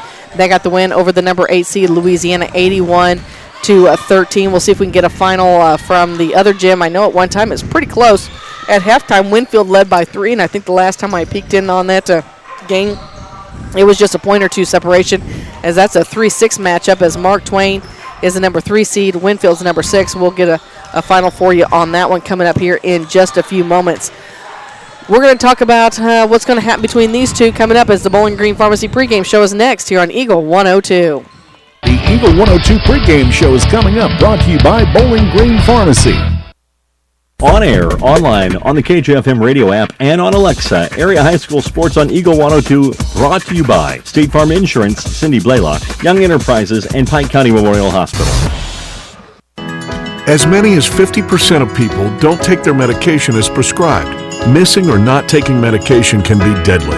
For questions about medication, visit your local Health Mart pharmacy, Bowling Green Pharmacy, located right on the square at 8 North Court in Bowling Green.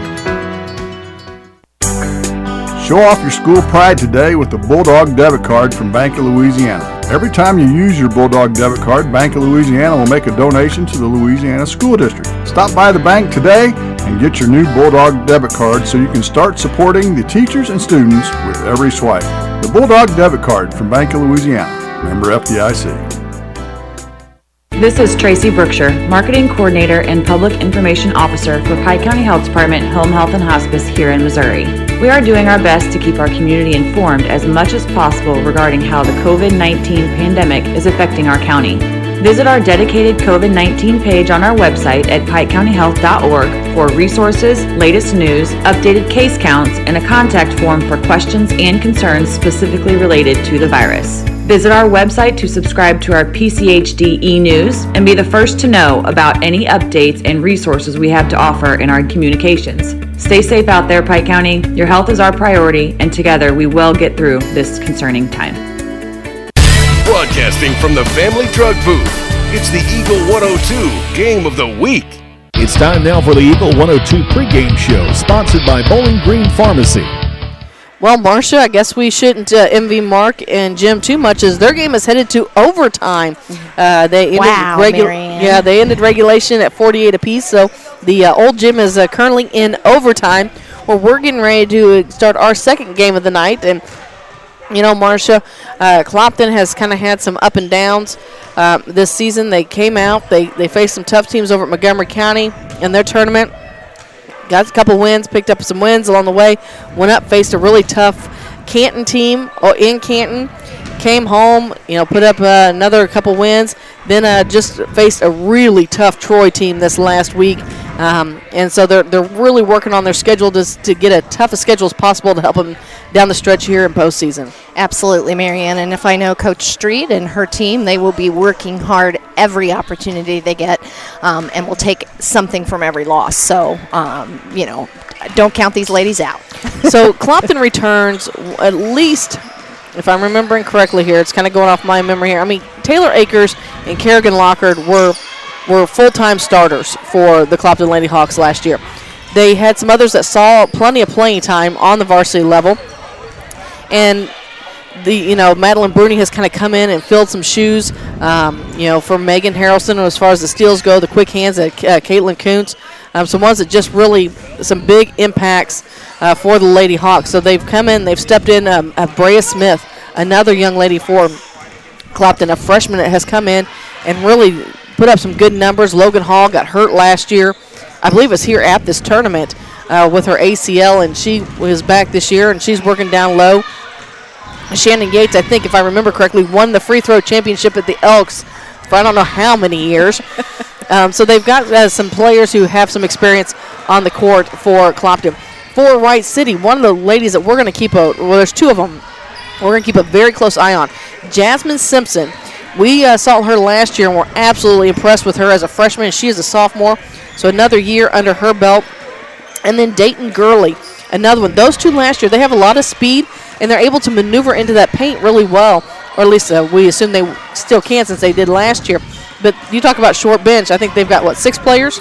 Yeah, it's 7, Marianne. 7? Yep. As you mentioned, they had a surprise as they were loading the bus and had some other players go out due to COVID protocols, and so they've got 7 girls here tonight, and I'm sure are going to do their best. So, well, before we step aside for the keys of the game, I'm going to give a shout out to Pike County Memorial Hospital, who's here taking care of not only some players, but maybe even some veterans here. I don't know that folks really understand how lucky we are in the area to have a hospital that dedicates as much time and effort to our area athletes, and not every school gets to benefit from that. Absolutely, Marianne. Show up on any Friday night on football field anywhere in Pike County, and they've got representation. And so Pike County has just been a strong supporter of youth athletics, even prior to middle school or high school. And so, again, just thank them and give them a shout-out for all that they do for our area youth. And I tell you what, some of these kids establish some good relationships with these athletic trainers where they take care of them even after when they go on to college. When they go on to college, and you still pick them up and call the phone. So,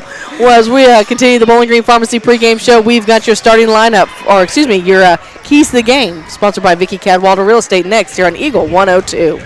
Follow area high school sports at home and away, on air, online, on the Kjfm radio app, and on Alexa. Area high school sports on Eagle 102, brought to you by Abel's Quick Shops, Mike's Tire and Service Center, and All Parts.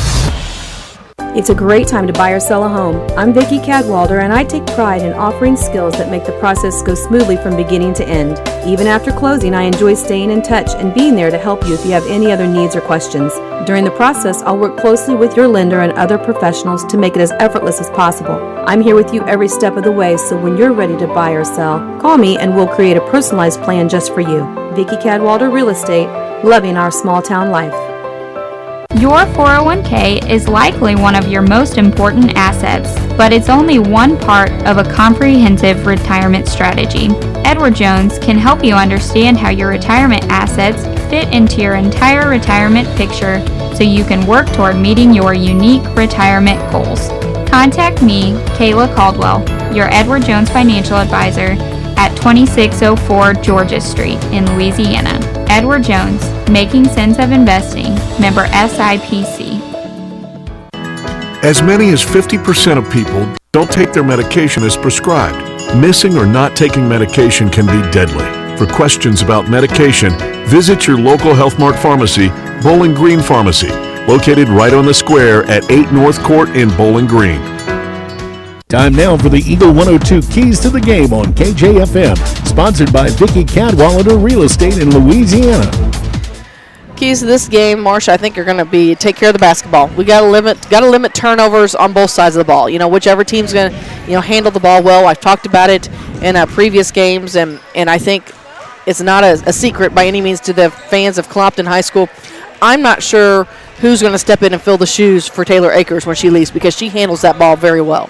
Absolutely, Marianne. She's a little spitfire out there on the floor as they ran in pregame, smacking on the Clopton Hawk on the door in the locker room. She really gets this team fired up. So, yeah, leader on the floor. Take care of the basketball. Stay out of foul trouble. And I'm talking to you, Kerrigan Lockard, as, we've seen that in the games previous. You've got the height and you've got the skill in there. But as I mentioned, Gurley and Simpson, they're going to challenge you. There's that. We talk about it, Marcia, and we talk about it. Girls may be worse than boys, and I think we can both admit it. Leaving your feet underneath the basket because you want to swat it. Yeah, and absolutely. When you swat it, you 9 times out of 10 are going to make contact with that arm. They're going to call a foul.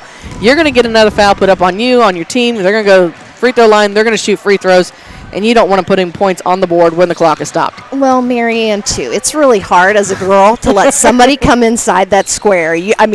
It's not happening, especially with a team that's as competitive as Clopton. But I will mention that Kerrigan Lockard right now is the points leader for the EMO conference. And so I think if she can focus on putting the basket and the ball in the basket and really limiting those fouls, then absolutely Clopton is going to have a good game tonight. Yeah, they definitely need her to stay out in the court. As far as everything else, take care of the basketball. We mentioned that. I would like to see, I haven't seen a lot of Clopton's full court pressure. Personally, I would like to see that tonight. Oh, Marianne, as an opponent of Clopton for years, I've seen enough of that. Girl, me too. Full court press. I'm not going to lie to you. Lasts me for life. I still have nightmares about Amy Mitchell and Whitney Black. Still got it. Sherry Black, I'm telling you, sister. Yeah, we still have those personal nightmares, so I understand. Tammy Murphy, she was, you did not want to see them press. So, I'm all for this, but I still would like to see that. Let's see them get it in their face and cause some turnovers this evening. That's going to take care of your keys to the game. We've got your opening or your starting lineups and opening tip next here on Eagle 102. Your home for area high school sports is on Eagle 102, on air, online, on the Kjfm radio app, and on Alexa. Brought to you by Ingram Plumbing, Bowling Green Pharmacy, and Mid-America Auto and Towing. Community State Bank of Missouri in Bowling Green and Troy, where the number one priority is the customer and adding new services to help simplify your life. Community State Bank is committed to meeting or exceeding customer expectations and building a strong, high-performance financial services organization. Community State Bank in Bowling Green and Troy, your community bank since 1887, member FDIC. When you support a locally owned pharmacy, you're contributing to the growth of the community. The dollars you spend stay right here to support our local community. Family Drug is your locally owned pharmacy, and their pharmacists have a personal commitment to their communities because just like you, they support their community. Family Drug, locally owned and hometown proud on Georgia Street in Louisiana. Bundle at Pike County Mutual Insurance and save. Ask about the great rates on your personal vehicle, farm trucks, big or small, or even your motorcycle and side-by-sides. Stop by and see myself, Corey Buchanan, Buddy Bibb, or Kathy Gam at your hometown insurance company since 1895. Pike County Mutual Insurance on the square in Bowling Green. As many as 50% of people don't take their medication as prescribed. Missing or not taking medication can be deadly. For questions about medication, visit your local Health Mart pharmacy, Bowling Green Pharmacy, located right on the square at 8 North Court in Bowling Green. The Eagle 102 starting lineups on KJFM are sponsored by Community State Bank of Missouri in Bowling Green and Troy. It is starting lineup time. We'll start with the home team the away team on the scoreboard, Wright City. They're in their road blues with golden numbers and white trim. They are starting a freshman wearing number 2, Caden Johnson. A senior wearing number 5, Emily Chanul. A sophomore wearing number 14, Abigail Vossen. A sophomore wearing number 20, Jasmine Simpson. And a junior wearing number 21, Dayton Gurley. For the Clopton Lady Hawks, they're their home white jerseys, black numbers, and red trim. They are starting a 5'2 senior wearing number 11, Taylor Akers. A 5'6 senior wearing number 22, Mary Margaret Garrett. A 5'6 sophomore wearing number 24, Shanna Yates. A 5'5 sophomore wearing number 33, Madeline Bruni. And a 5'10 senior wearing number 35, Kerrigan Lockard. It looks like We still have just seconds to go over in the other gym, but right now Winfield is beating Mark Twain 55-53. So we'll try and keep an eye on that game for you as we go through. All right, Marcia, fun times. Absolutely, Marianne. I just will take a minute to mention to Constance in Clopton sports history. We're here playing in the Dale Miller Gym on the Ed Lindsay Court. And both of those men contributed to the terror that was Clopton Press. Yes, as we spoke of earlier. Yes, it was. And yes, again, I don't know about you, but I've had nightmares about it for a long time. So it looks like maybe Winfield got the win over. They did. Winfield upset Mark Twain 55-53. So there's your first upset of the tournament. And we're ready to go here. Scott Hansen throws the ball in the air. And it looks like it's Wright City that's going to control the basketball right off the bat. And that's Chanel. Chanel to Simpson. Simpson holds the ball high. Full court man-to-man defense from the Hawks. Simpson over on the far wing. They're not coming out and putting pressure on her just yet. They're giving her a little bit of room there. That's Garrett that's doing it. She works it over on the far wing. Looks for some help down low. Now dribbles with the left hand into the paint. Loses a handle on the basketball, and then comes Shannon Yates, and she just flew in there. Well, Marianne, I don't know if you caught that, but she was the actual culprit that tipped that ball as she went by Shanna. And Shanna has the unfortunate job of guarding number 21, Dayton Gurley, tonight. So Yates has it on the near side on the wing. Looking inside there to Yates. Yates finds Lockhart at the elbow. Back to Yates. She thought about the three. Back up top to Akers. Swings it far side to Bruni. Bruni over on the far wing. Skips it near side. Middle of Wright City's bench. Now over back to Bruni again. They're working it on that perimeter. Bruni back to Akers. They find Lockhart at the free throw line down low to Garrett. Back up top to Lockhart. Short shot is short, but Bruni gets the rebound. Back to Bruni again over on the far corner to Garrett. Back up top to Akers. She thought about the three. Instead skips it to Yates down low on the near block to Lockhart. She dishes it off to Garrett. Garrett takes it to the hole, and it's good. Mary Margaret Garrett starts things off for the Hawks with the 2-0 lead. Here comes that full court press that I was asking about. Treacherous, Marianne. It is. It's always, people have nightmares about it, and it causes the first turnover. Well, there you go. Causes the second turnover for Wright City as they got the 5-second call. Case in point, sister. Okay, so we've seen it, so we can call it off now, right? Yes. They feed the ball into Lockhart. She's underneath her. Shots up and good. Kerrigan Lockhart in the paint, spins. Shots up. Nope, they're not calling it off. With it is Johnson. Johnson tries to feed it to Simpson, and they cause another turnover. So back-to-back turnovers for Wright City.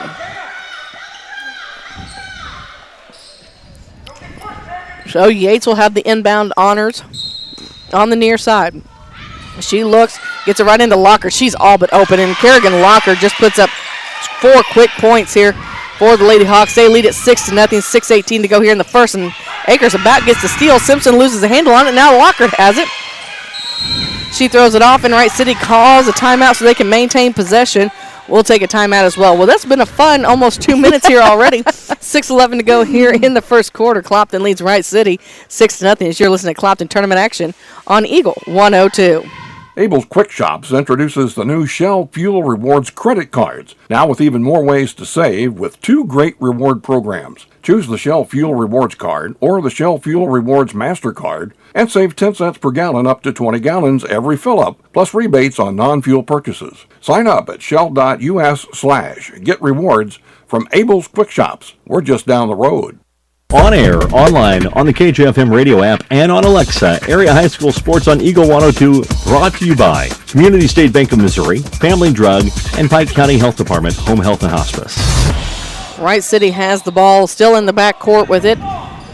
And Clopton has about a half-court pressure, really, as they're looking to trap Simpson. She comes across. Yates does, and they're going to say she stepped out of bounds. Marianne, that's 3 turnovers caused by that press or half-court press.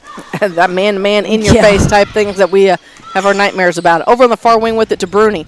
Bruni in the far corner to Garrett. Garrett looks up top at the elbow to Lockhart. Back up to Yates. Don't let Yates fool you. She's kind of quiet, but she can knock down a 3. She has it in the middle of Wright City's bench now. Down low the short post to Garrett. And there's that 3 I'm talking about. It's a little high. Garrett there for the putback. It bounces around. No good. Garrett gets her own putback. Little high off the backboard, but Kerrigan Locker comes away with it now. She's going to go in, try to create some space. She tried to draw the foul, but Gurley got a hold of it. She dished it off to Simpson. Simpson has her pocket pick now by Bruni. We talked about her quick hands a little bit earlier. She's definitely picking up the slack off some teammates that have graduated. As Lockard spins around and drops another 2. Give her 6 on the night. Give the Hawks 8. 8-0, 5:17 to go here in the first quarter. Simpson with the basketball. Gets it to Gurley over on the far side. They try to trap. Simpson now working against Akers and Yates. Working around. She finally crosses the timeline, loses the handle on the basketball. Here comes Yates, and they're going to call a jump ball. While we have a moment, want to thank sponsors of Clopton Tournament action all week here on Eagle 102, including Alicia Koenig, Remax Realty Agent, Craig's Truck and Tractor Service, Pike County Title Company, and Sun Window Company. Jump ball possession favors Wright City as Simpson looks to inbound the basketball. It's immediately taken away by Akers, and she's going to be fouled. Looks like Emily Chanel. Chanel. Now, how did I say I did that? We're going to call her Emily. Emily. Chanel. Okay. Because it's like dual, Yeah. D-U-E, Chanel. Probably still wrong. But that's all right. We gave every effort, Marianne, to get We it right. did. Lockard kicks it to Yates. Yates on the near wing, back up top to Akers. Now to Lockard, down low. Gets it to Garrett. Garrett goes across court to Bruni. Bruni runs right in to Vossen, and it's going to send Bruni to the free throw line. She's going to get to shoot 2. Brea Smith set to check in the basketball game. Vossen about a head taller than Bruni and got an elbow, I think, in the eye. I think she probably did. So Bruni, first free throw shot is up and on the way, and it's money. She'll get a second as Smith is going to check in for, who are you coming in for? For Yates. So Bruni, she'll stand at the free throw line for her second. Dribble, shots up on the way, and it's a good again. Marianne, you think they shoot free throws in practice? I do, and I was at a game where they didn't shoot free throws very well, and I've heard Coach Street hits that pitch before, but not very often. So it's another turnover for Wright City as the ball was too hot to handle, went out of bounds, last touch by the Lady Wildcats, so it's Clopton's basketball. That is the 7th turnover here in the first quarter for Wright City, and we haven't even played halfway through yet. So Lockard with it in the paint, spins, shots up, it's no good. With the rebound is Vossen. Vossen to Simpson. Simpson, she'll take it across the timeline. They have yet to score. 10-0 is our score. 4:28 to go here in the first quarter. Gurley with it now. Dribbles with the left hand, works against Smith. She spins, her shot's up, and it's short. Bruni with the rebound. Brings it across the timeline. Bruni dishes it off to Akers. Akers stops, pops for 3. No good. Vossen brings down the rebound, but she's going to let it roll off her leg out of bounds. Marion, I have to say that Akers kind of reminds you of Clopton alum Michael Bencomo. Is that where you're going with that? Yeah, with the braid and as quick as she moves. So Bruni to inbound the basketball, gets it to Garrett. Garrett finds Lockard in the paint. She brings it to the near side. Now Smith. And she better make free throws because, her dad's a coach. So with it is Lockard down low to Garrett. Garrett shots up and good. Mary Margaret Garrett with another 2 on the night makes it a 12-0 lead for Clopton. Gurley with the basketball. Looks like Brea Smith going to pick up her first foul of the night. So that's her first, team's first. So we had some substitutions. I'll check those out here in just a moment as Simpson has the basketball for Wright City. Working against Akers in the backcourt. And there's a trap, and it's taken away. Clopton gets it in the hands of Bruni. Bruni throws up to Smith. Smith's all alone underneath the basket. Her shot's up and good again. The Hawks are on a roll. Make it 14-0. As Wright City is just trying to get the ball into the front court. Simpson finally does. She's going to go all the way in. Her shot's up. It's no good. With the rebound is Lockard. Throws it up to Bruni, and that's going to be the first turnover of the game for the Hawks. As they're going to slow things down. Marianne, when the game started, Wright City had 7 players, but I'm only seeing 6. I'm seeing 1 on the bench now, so I'm not sure where the other one went. But Well, she disappeared. Gurley with it now. She had to head to the locker room again. Gurley shots up. It's no good. Ball's going to go out of bounds, and they're going to say she was, Wright City pushed it out. So back to Clopton we go as Logan Hall comes in. Marianne, it looks like Abigail Vossen is actually going to pick up a foul on they that. sure did. So, yeah, that'll be her second. Okay, Kerrigan Locker is coming out as Logan Hall substitutes in. Back in is Caden Johnson coming in for Gurley. A 2-3 zone set up by the Lady Wildcats as Akers swings over the far side to Bruni. Bruni brings it back near side to Smith, over the far side again to Bruni, and it tries to get down low. Garrett saves it from going out of bounds, ends up in the hands of Bruni, and now Akers. She looks for the three off the front of the rim, just short with the rebound. That was Chanul. Chanul brings it across the timeline. She dribbles with the left hand, getting picked up by Akers. Now Simpson takes it in. Her shot's way off, but she's going to be fouled. I notice the Winfield Lady Warriors are making their way in over here, as they're probably here to scout since they're coming to the championship side of the bracket. They picked up the win. They did in overtime. Simpson's first free throw shot is up and good. So they get on the boards tonight. Kerrigan Locker, Shannon Yates coming in for Bruni and Garrett. And I will mention that Brea Smith has picked up her second foul already here in the first quarter. So, second free throw shot is on the way, and it's money as well. So here comes Yates. She throws a long pass up to Akers. She thought about the three. Instead, she penetrates, kicks it back out to Yates, who finds Lockard. Lockard down low to Smith. Smith shots up, and it's partially tipped. Logan Hall comes in, disrupts things, and Brea Smith heads up play. As she was moving out of bounds, she grabbed the basketball and threw it off of Wright City. So his last touch by the Lady Wildcats. Clopton will keep it under their own basket.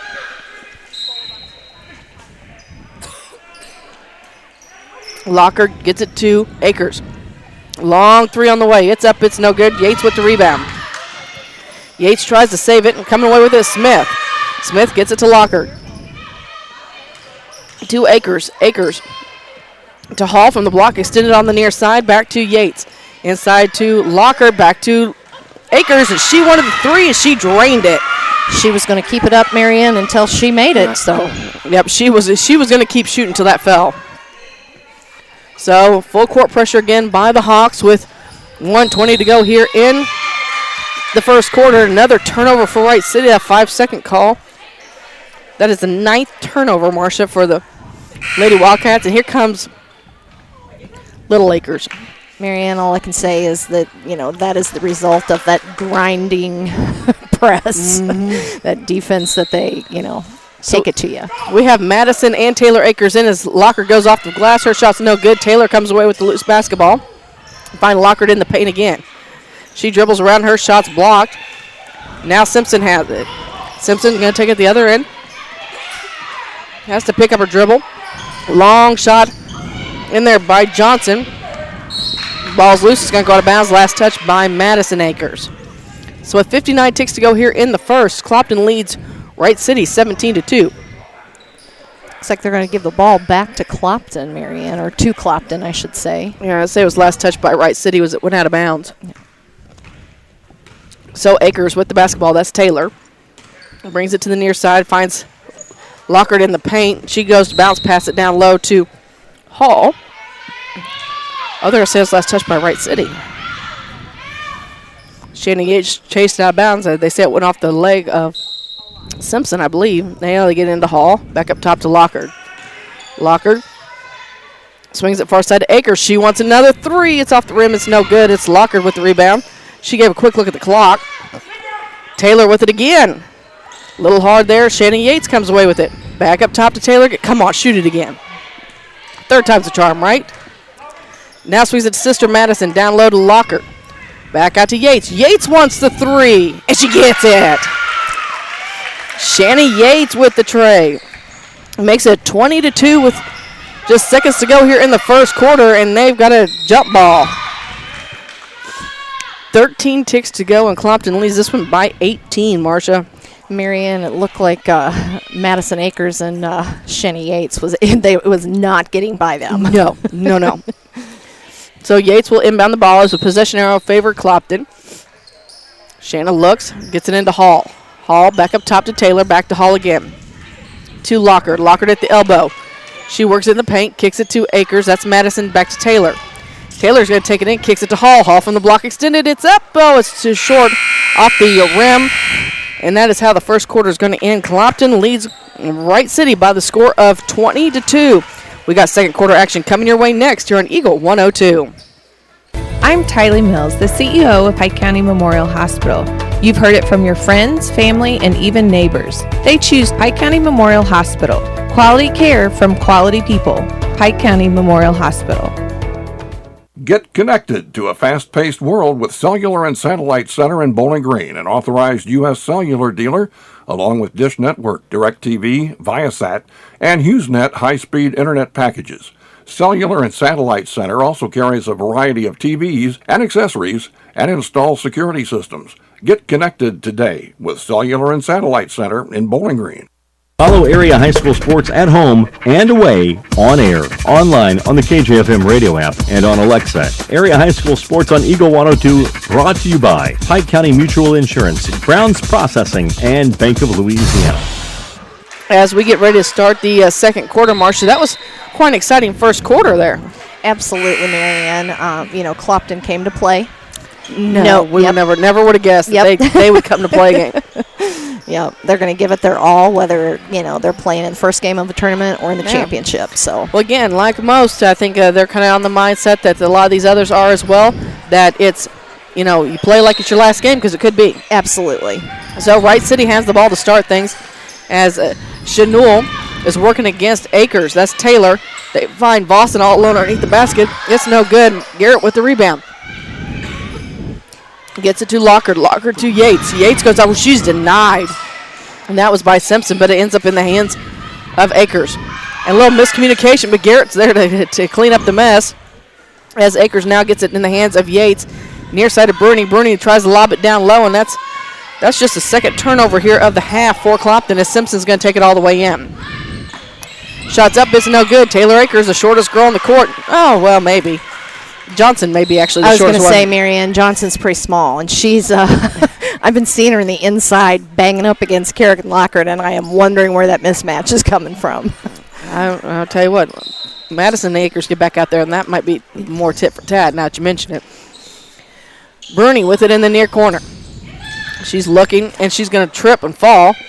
Ball's loose, and now we're going to have another tie-up, another jump ball, as Johnson, and that's Grunzinger, Lindsey Grunzinger. I called her Johnson, but it's Grunzinger. Wears number 11 for Wright City. That's maybe the shortest one on the court at the moment. They get down low to Lockard. She's going to be pushed. They're going to call that against Simpson.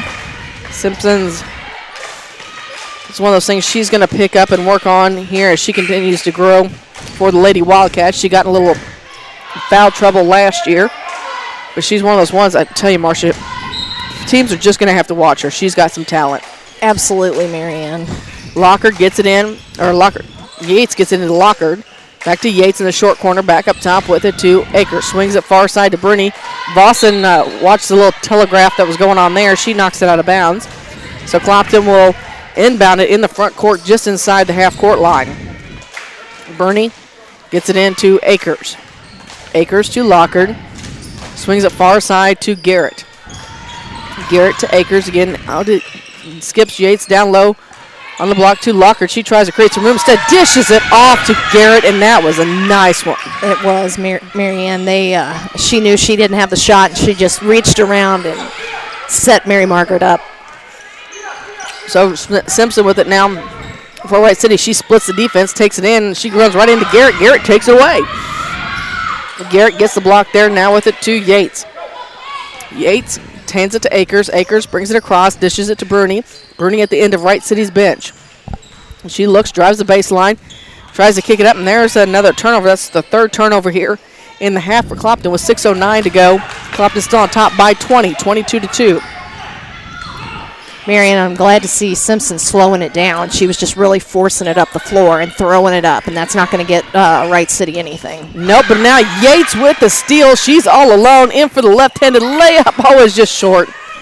Yeah, it was just rolled off there, and we're going to have a timeout. Wright City wants to talk about it, and we'll hear from some of our sponsors. With 5:49 to go here in the second quarter, Clopton leads Wright City 22-2 as you're listening to the 25th Annual Clopton Invitational Tournament on Eagle 102. Your home for area high school sports is on Eagle 102, on air, online, on the KJFM radio app, and on Alexa. Brought to you by People's Bank and Trust, County Market in Louisiana, and Bowling Green Insurance. Your car, your stuff, your savings. Combine your auto and renter's insurance with a call to State Farm Insurance agent Cindy Blaylock in Louisiana, and let Cindy show you how to put life back in your life insurance. Auto, home, and life. Make your wallet happy. Here to help life go right, State Farm Insurance agent Cindy Blaylock in Louisiana. Marcia, we've got 5:49 to go here in the half, and as of right now, I'm not sure what Wright City's coach has drawn up for them, but they're going to need some help as they still have some full court pressure from Clopton. With it is Simpson. Simpson working against Akers, trying to get into the front court. She finally does and runs right into Yates. And Chanel takes it on down along the baseline. There's picking it off is Smith. She loses a handle on it, goes out of bounds, so it's going to stay with Wright City. But it was such a nice move by Smith. Well, Marianne, it was good for Brea to just, again, she, as a player, she knows exactly where it's headed, and so she anticipated and got a hand on it. Grewley tries to get a hold of the basketball, but Smith takes it away. Smith working against Grewley up the near sideline. Dishes to Akers to Locker. Locker takes it in. Shots up and good. See, I knew talking to Kerrigan before the game, she would hear me, like almost osmosis. So Simpson in some trouble. She finally gets it to Gurley. Gurley's going to work it against three, and they finally cross it to Simpson. Simpson takes it in the paint, running one-handed shots up and good. So Simpson has all 4 points now for Wright City. It's 24-4. Just under 5 to go here in the half. Garrett in some trouble. She's going to need some help. Gets it from Akers. Akers brings it near side to Yates. Now Smith steps inside the three-point line, drains it. Brea Smith with another two. Makes it a 26-4 game. 4.5 to go here in the half. Chanel with it. Gets it over on the far side to Gurley. Gurley finally gets it in the hands of Simpson. Simpson goes in for the left-handed layup. It's up and good. She has all 6 points for Wright City. So Akers works it near corner to Smith. She thought about it. She works her way around, goes to the block, dishes it off to Lockard. Lockard in the paint. Creates some space. Her shot's up and good. Lockard just did a little step around there, Marianne, as the girl went up in the air and had herself a wide-open shot. So with it is Chanel. Chanel gets it over to Gurley. Gurley finds Johnson in the center court. Now Simpson has it, and Margaret got it blocked again. Shot's no good. Brea Smith in the middle of that right there. Another jump ball. Logan Hall's going to come in. Going to give Mary Margaret Garrett a break. She's building a house with all the blocks she's got up tonight. So with it is Chanel. Chanel will inbound the basketball. She's looking for some help. Needs to get somebody. Bounce pass to Gurley. Gurley shots up. It's too hard. Vossen with the putback, and it's good. Vossen only a sophomore, but one of the taller girls out on the court, Marianne. So with this Hall's all alone underneath. Her shot's a little hard as the defense came in. Locker there for the putback. It's no good. Now Hall tries to tangle up Vossen. She pulled a Marcia Garrison, too. She threw a little elbow. Yep, clear it out, sister. Make yourself some room. Make some space. So with it, it's okay as long as you can get away with it. It's only a foul if you get caught. Right. Grunzinger. Good Lord. Here I thought we were down some of the German names. Was tied up on the floor, and they call a turnover on Wright City. So Akers again with the basketball. She's going to bring it across the timeline. Seem to be slowing it down just a bit. I appreciate that. Yeah, me too. I need a little oxygen going on over here. 28-8 is our score. 3:05 to go here in the first half. And a long shot from Smith is no good. Ball's loose. Locker grabs it, and it's another 2. Give her, is that right, 12? Yep. Here in the first half. Marianne, her average is 13.3 points per game, so she's about there. topping out. So Chenul with it, looks to get it into Vossen. Ball's loose, and coming away with it is Hall. She throws it up to Akers. Akers goes in for the left-handed layup. Shot up and good. And Marianne, again, I know I said this in the last game with Monroe City, but those girls know they're supposed to be someplace and they get there. And so, you don't even have to look. You just pass it and know that somebody's going to be there. Grutzinger dishes it off to Johnson. Johnson's three-point shot's a little hard. It's Yates there. She throws a beeline pass up to Akers. Akers is going to go all the way in. Shot's up and good. Marianne, I do have to comment on that pass. That was a cross-court, almost full-length pass by Shannon Yates with one hand. That's the shortstop coming out in her. She's used to flinging that over to that first baseman. Brea Smith with the pickoff, and they're going to call a travel. Good effort, though. All right, let's see if I can do. They're going to screw me up. Here's Madeline Bruni's coming in along with Stacia Talbert. And who was the other one I saw get up off? Jasmine Hammett. Make me work here. Got a little bit of the height off the court as Simpson tries to inbound and gets it into Chenul. Chenul still working against Akers. We're down to a minute 55 to go in the half.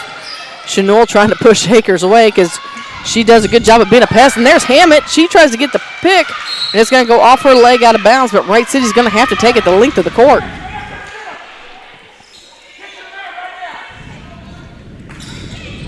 So Grunzinger will inbound the basketball. We're going to call her Lindsay. Gets it to Chenul. Chenul going to bring it across the timeline. She's again working against Akers. Finds Gurley. Gurley looks. Tries to go back door to Simpson. Simpson's got it there. Absolutely. Simpson was looking. Her back was actually to the bucket, but was able to spin around just in time for Gurley to knock it down in there. Hammett with it now to Akers. Akers with the left hand. Bounce pass over the far wing to Smith to Bruni. Bruni back up to Smith.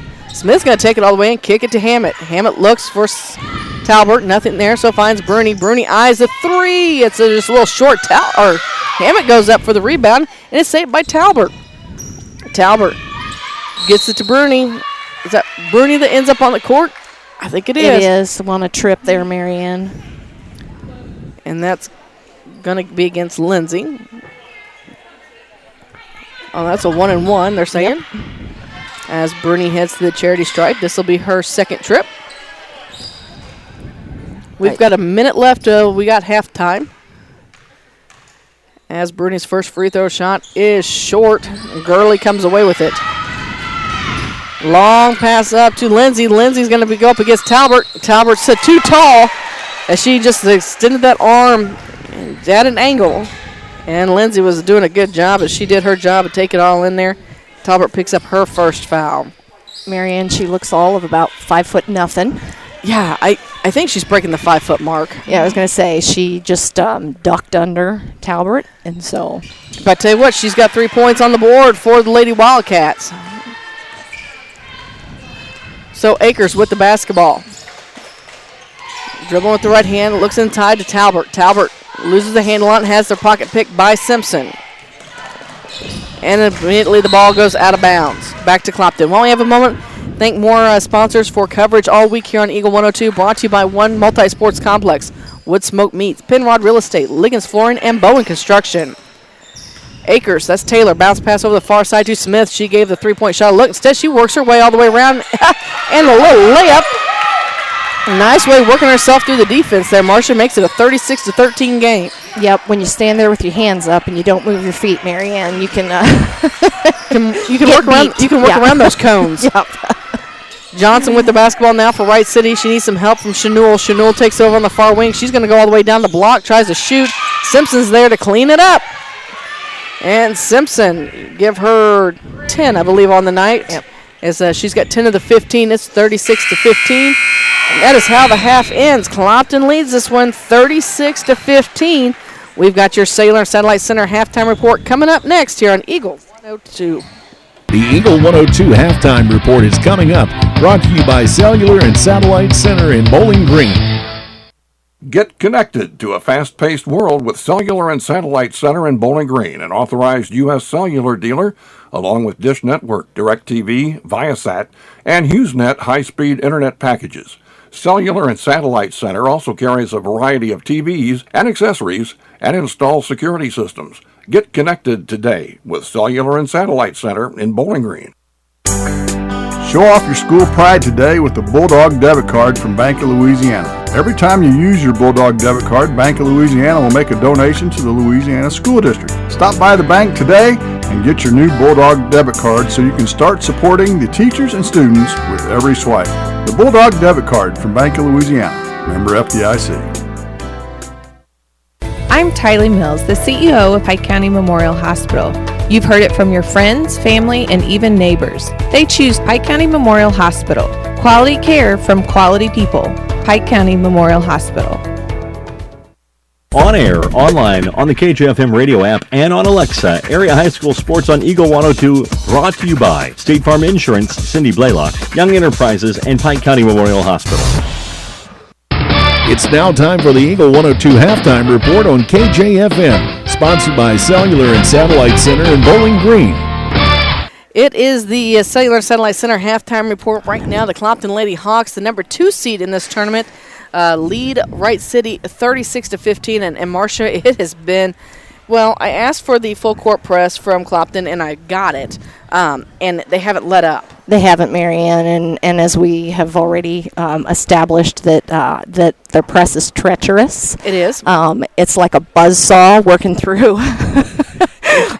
these offensive, press breaks, but you just can't get past it. I mean, if to tell you anything, there's 15 turnovers for Wright City here in the first half, and they had, I think, what I say, they had almost 7 before the first 4 minutes had been fully played. Yeah, Clopton backed off a little bit in the second half.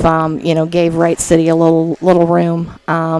Coach tried to substitute in some girls and get some playing time because it is 36-15. So Wright City again walked in under COVID precautions, having one player on the bench, and so they're frustrated. They are, and we expected some things like this to take place. We'd hoped they wouldn't, and hopefully that's as far as we get this week with some COVID protocols. So they are missing 2 players off their bench. Wright City is, so we'll keep an eye on that as we move through the week. Again, right now at halftime, 36-15 is our score. When we return on the Cellular Satellite Center halftime report, we'll take a look at games that have already been played, some finals on that one, and set up some things for tomorrow night. You're listening to the 25th Annual Clopton Invitational Tournament on Eagle 102. Community State Bank of Missouri in Bowling Green and Troy, where the number 1 priority is the customer and adding new services to help simplify your life. Community State Bank is committed to meeting or exceeding customer expectations and building a strong, high-performance financial services organization. Community State Bank in Bowling Green and Troy, your community bank since 1887, member FDIC. With winter weather upon us, remember one multi-sports complex in Bowling Green is your warm, dry place to get your softball and baseball work in. Call Cellular and Satellite Center in Bowling Green to schedule your appointment and inquire about memberships. One multi-sports complex, just off VFW Road in Bowling Green. Your 401k is likely one of your most important assets, but it's only one part of a comprehensive retirement strategy.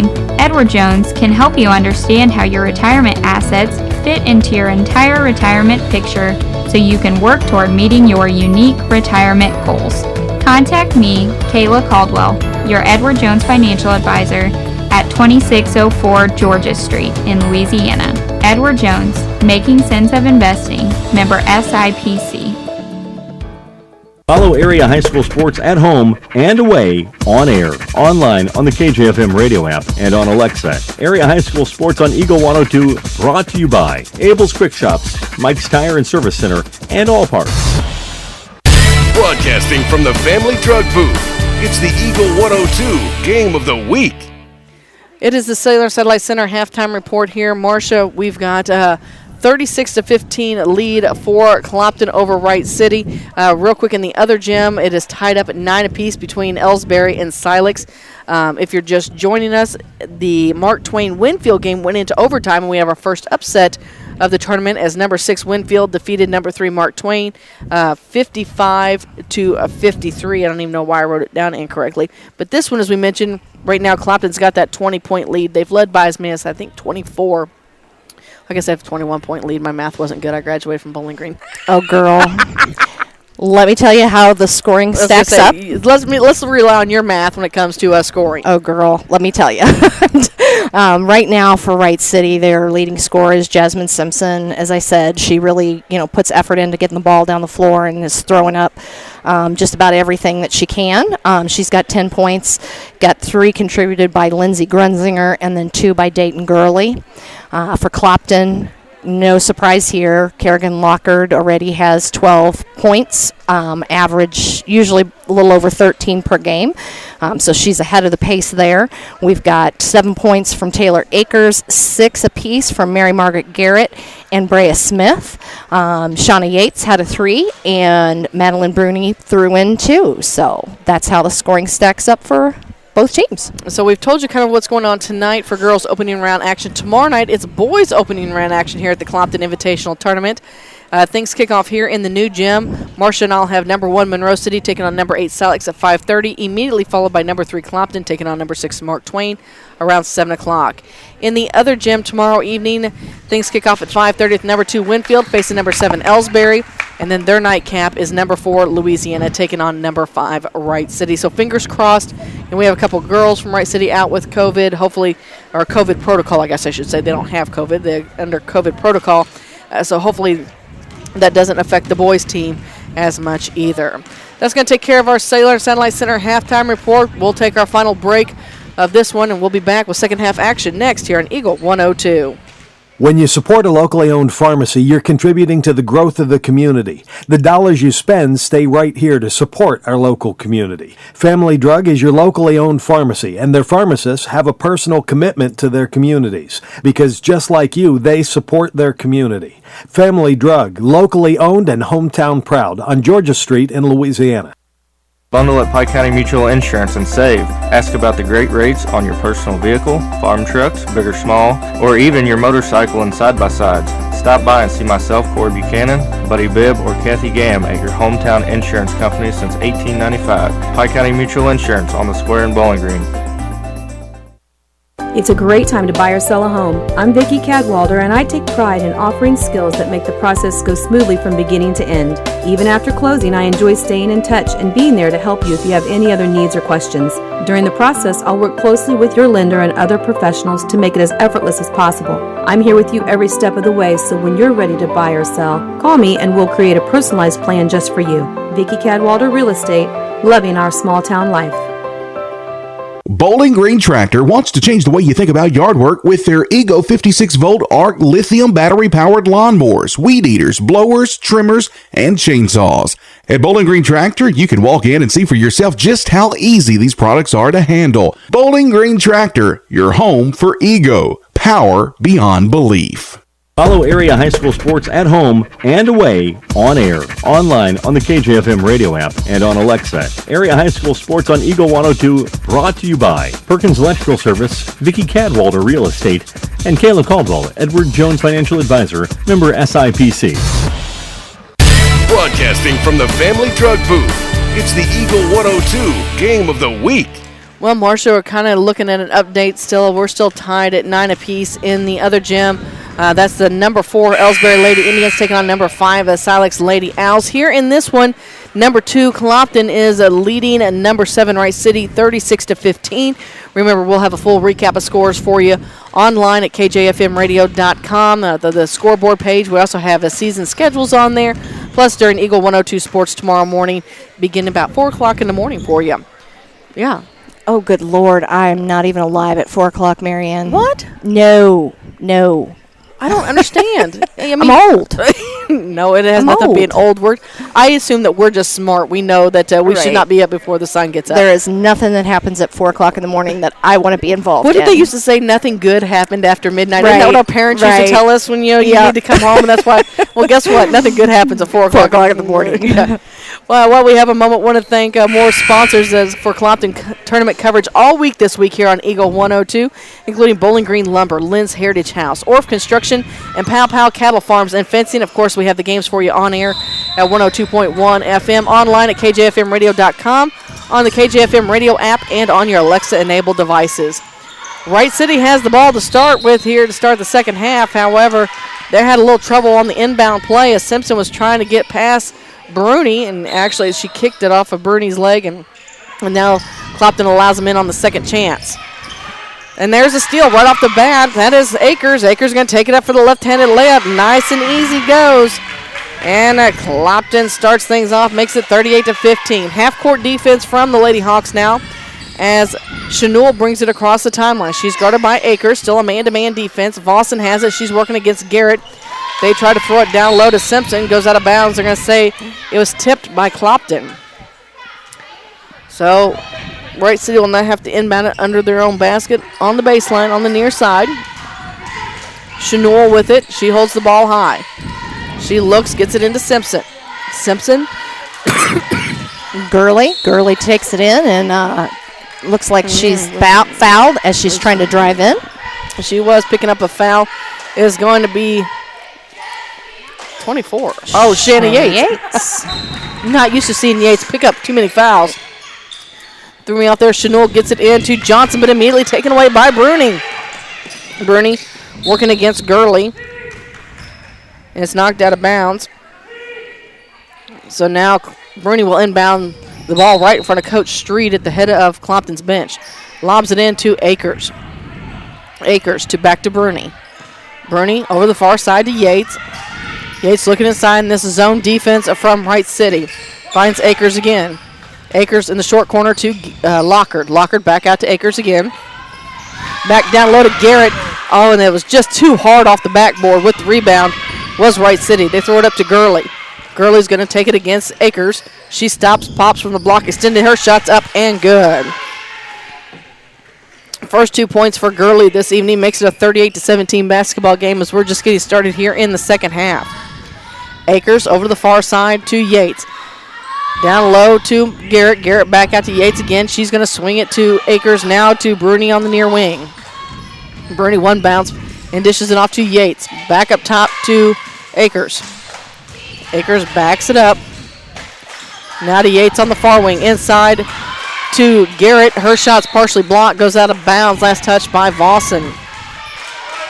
So Yates will inbound the basketball along the baseline. She looks, finds Lockard in the paint. Lockard goes up, shots off the mark, and Garrett tries to get the rebound, but Simpson pulls it down. Simpson works the basketball. I'm like you, Marshall. I'd like to see Simpson slow it down just a little bit. Over far wing to Chanel. Back up top to Johnson between the circles. Finds Vossen at the free throw line. To Simpson again on the near side. She's going to drive that baseline. She's underneath, and she's going to step out of bounds. Steps out, yeah, absolutely. Marion, in case you can't tell in the background, we've got Coach Street and Mr. Omohundro, both continuing to coach the entire game. Yeah. You know, you've seen some of those NFL games where they mic up the coaches. Oh, yeah. I'd like to mic up Coach Omohundro. And they're going to call a travel on Garrett. Actually, I'm going to tell you who I really want to mic up, and that's Coach Tony Francis. That's who I really want to mic up. I would like to see him actually do, like, charades. I think he'd be pretty good at that. I think he probably would. Chanel gets it to Johnson, now to Vossen at the free throw line. Vossen looks down low, and it's going to go out of bounds. Yeah, I have to admit, there are probably a couple coaches I wouldn't mind. Coach Chin would be one I would like to have during football. Actually, Gregory Pitzer might be one I like to have. Oh, yeah. Well, Marianne, I was going to say, I had Gregory Pitzer on several flag football teams and basketball teams, and yeah. Yeah, he might be one for the football I'd like to get mic'd up. Bruni working around, finds Lockard at the free throw line. Lockard kicks it out to Akers. Akers stops, pops for three. She tries to bank it in, but Gurley's there for the rebound, but Garrett comes in and wraps her up. It's a jump ball. Yep, when Gurley tried to spin off there with that rebound, she was there to tie her up. So Coach Street wants to take a timeout. We'll take a timeout as well. 5:18 to go here in the third quarter. Clopton leads Wright City 38-17 as you're listening to Clopton Tournament Action on Eagle 102. Bowling Green Insurance Agency can assist in all the insurance coverage you may need. With the proper insurance coverage, you can stop sweating the small stuff and enjoy life. Bowling Green Insurance Agency is one of the leading insurance agencies in the Pike County area. Give them a chance and they'll prove it. Call Fred Carlson and get a quote. Bowling Green Insurance Agency. Ingram Plumbing has always been known for its outstanding plumbing service, but did you know that Ingram's is also the largest retail plumbing supply store in the area? We carry Delta faucets, a complete line of Whirlpool tubs and showers, jacuzzi pumps, and many other specialty items. Stop by Ingram Plumbing today, Highway 61, Bowling Green. On air, online, on the Kjfm radio app, and on Alexa, Area High School Sports on Eagle 102, brought to you by Cellular and Satellite Center, the Mercantile Bank, and Bowling Green Tractor. So Clopton will have it under their own basket to inbound the basketball. Shannon Yates will have the honors, and she's along the baseline. Looks like they try to block Lockhart. However, it doesn't go well because she gets the ball anyway, but it's loose. And chasing it down is Bruni and Grunzinger. They tied up for a jump ball. Possession arrow does favor Wright City. Neither one of those girls was going to No, they weren't. give that ball I was up. actually looking to see. I think those are the two shortest girls on the floor. They and may be. Both of them have pretty good fire. I like that. I like seeing the spunky ones. Yep. So Chanel with it now. Brings it on the near wing. She goes cross court to Lindsay, but it's picked up by Bruni. Bruni saves it from going out of bounds. May have gotten away with a little bit of a walk, but it's only a turnover if you get caught. Garrett on an assist from Lockhart. Takes it to the hole. Another 2 points for Garrett. So Chanel again is going to bring across the timeline. And now we've got a timeout by Wright City. They want to talk about things, and we'll hear from some of our sponsors. It's a full timeout. 40-17 is our score. Clopton leads Wright City with 4:41 to go in the third as you're listening to Clopton Tournament Action on Eagle 102. The Mercantile Bank in Louisiana says now's the time to sign up for online banking and bill pay. With online banking, you can bank day or night from your home, office, or anywhere with internet access. Check account balances, view checks, and much more. Stop in today to learn more at the Mercantile Bank, downtown Louisiana. Your hometown bank, member FDIC, and equal housing lender. Hi folks, my name is Cody Kirkendall. See Mike's Tire and Service Center in Bowling Green for all your automotive and tire needs. Mike's features 24-hour tire service, and when it's time to replace those tires, Mike's has great deals on several brands, ensuring they have the perfect tire for your vehicle. Mike's Tire and Service Center additionally offers alignments, tune-ups, oil changes, struts, state and DOT inspections. Mike's Tire and Service Center, Business 61 North in Bowling Green.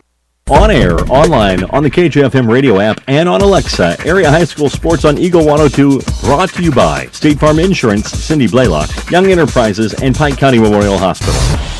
Well, at the half, number 5 Silex leads number 4 Ellsbury 17-12. In this one, it's number 2 Clopton leading and number 7 Wright City 40-17. 4.5 to go here in the third, and I thought Taylor Akers was going to get a steal instead. Ball was loose, goes into the hands of Jasmine Simpson. Taylor Akers comes in and grabs it, and just to give you an idea, Simpson kind of throws around like a little bit of a rag doll, but that shows you the little bit of strength that Simpson has. But on the other hand, Taylor Akers, she kind of like a pit bull. Yeah, you're not going to get by her. She had a hold of it. She wasn't letting go. Long 3-ball from Bruni. She drains the tray. Makes it 43-17 here with 4:14 to go in the third quarter. Chanel with it over on the far wing, brings it near side. She looks for the pick, and they're going to call a charge on Simpson. And that'll be her third. Logan Hall is going to come in now. She's going to give Garrett a little bit of a breather. 43-17 our score, 4:08 to go here in the third quarter. It's been all Clopton. So Akers with the basketball. Near side, finds in the middle to Locker. Locker tries to lob it down low to Logan Hall, but it rolls off of her fingertips out of bounds. Simpson gets the ball into Chanel. Chanel working against Akers, finds Gurley.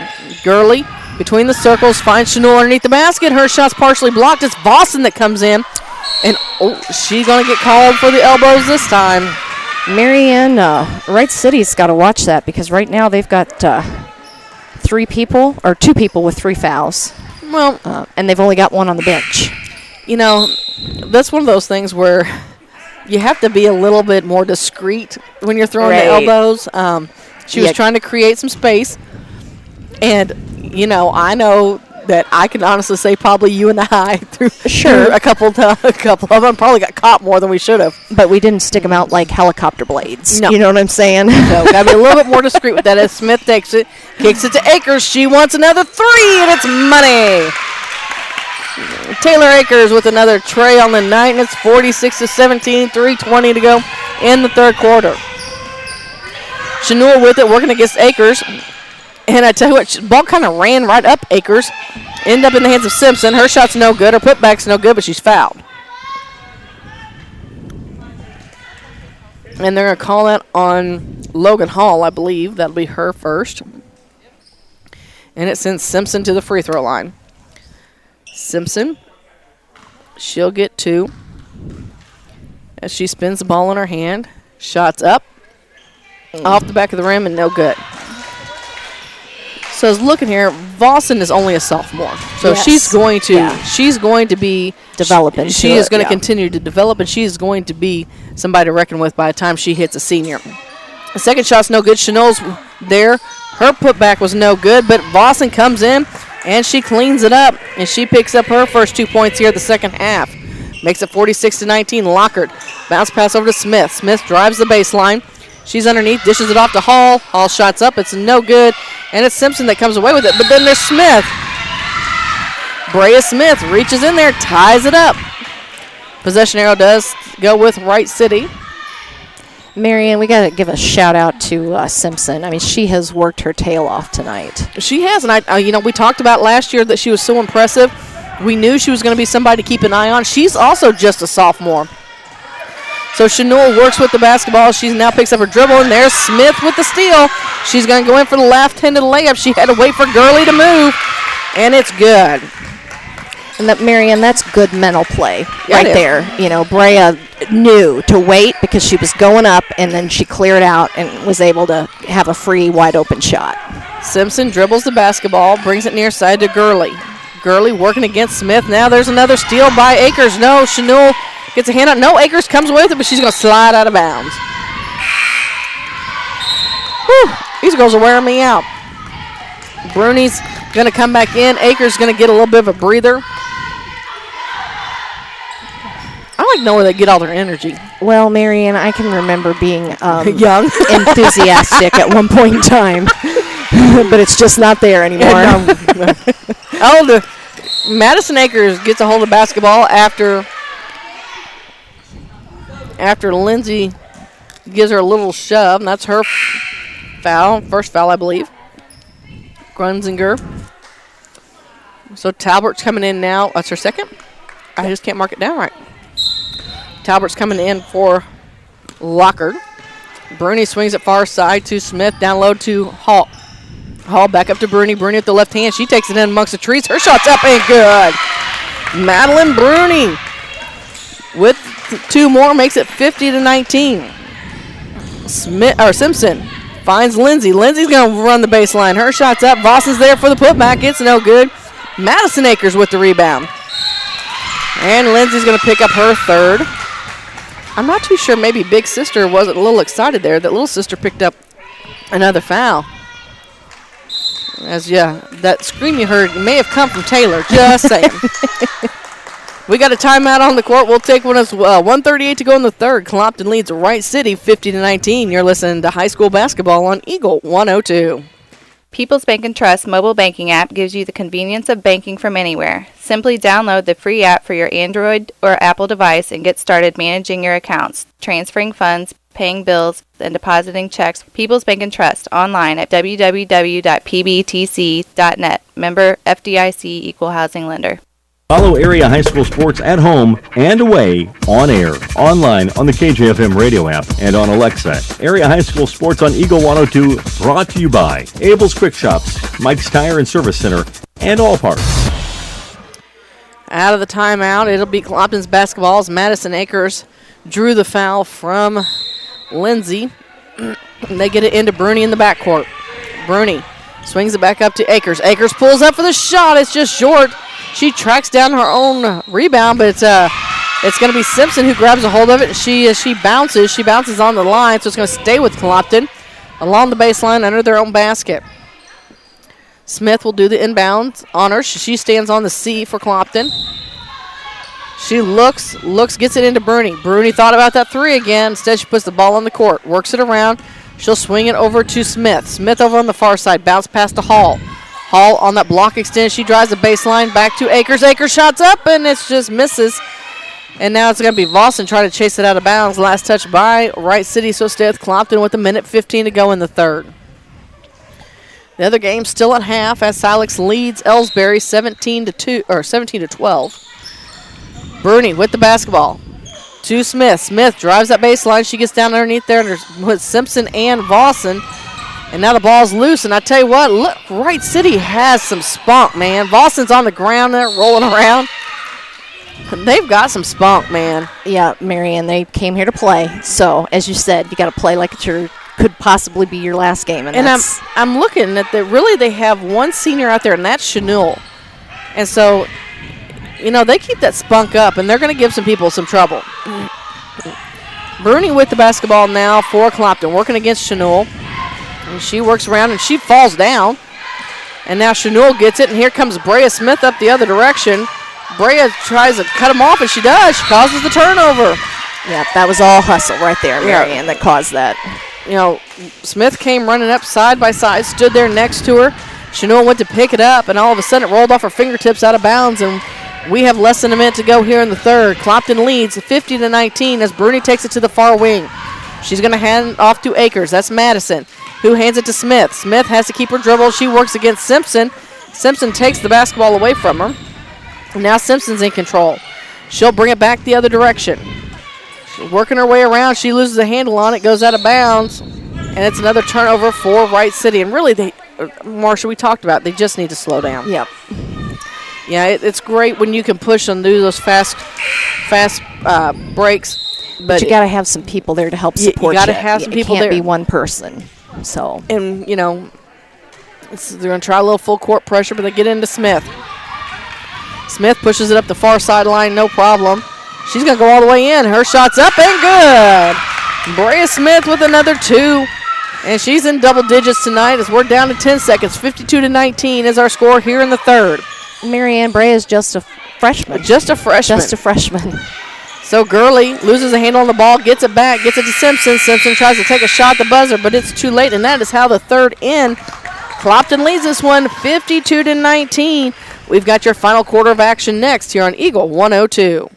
Community State Bank of Missouri in Bowling Green and Troy, where the #1 priority is the customer and adding new services to help simplify your life. Community State Bank is committed to meeting or exceeding customer expectations and building a strong, high-performance financial services organization. Community State Bank in Bowling Green and Troy, your community bank since 1887, member FDIC. Hey, this is Ryan with Mid-America Auto and Towing in Bowling Green, and we've got the lot looking good and ready to go. We've got something for everybody's budget. We have a constant rotation of new inventory, including cars, trucks, and SUVs. So if you're out and you're looking for a new car, come by and see me. The Mid-America Auto and Towing, just off Highway 54 in Bowling Green, is a one-stop shop. Like us on Facebook or check out our website, midamericaautoandtowing.com. Your home for area high school sports is on Eagle 102, on air, online, on the KJFM radio app, and on Alexa. Brought to you by Ingram Plumbing, Bowling Green Pharmacy, and Mid-America Auto and Towing. I tell you what, Marcia, if this is the Clopton team, if they can play like this through the tournament, they're going to give Monroe City possibly a run for their money. Absolutely. Yep. Of course, maybe we're all looking a little too far ahead because you shouldn't look past the next game. But, they kind of have their mojo going right now and seem to be in pretty good sync. Well, they look, to watch both games, Marianne, they look like two pretty evenly matched teams. So Simpson controls the basketball for Wright City that gets it down low to Gurley. Gurley shot's just a little too hard. Boston there to try to clean it up. Her shot's no good. And, rebounding seems to be a key for Wright City tonight. They're just outmatched underneath the basket. Yates with it now.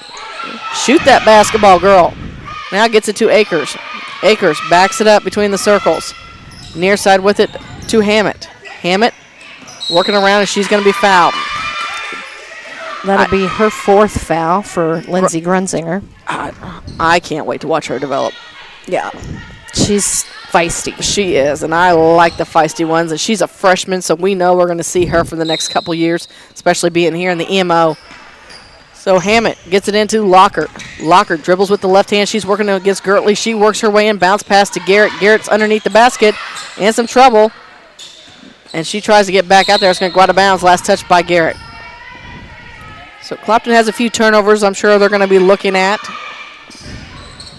Coach Street tells Lockhart to get in the back court or into the front court. No pressures till they cross the timeline. Throw it to Johnson. Johnson wants a 3. It's no good. Vossen there to clean it up, and it's good.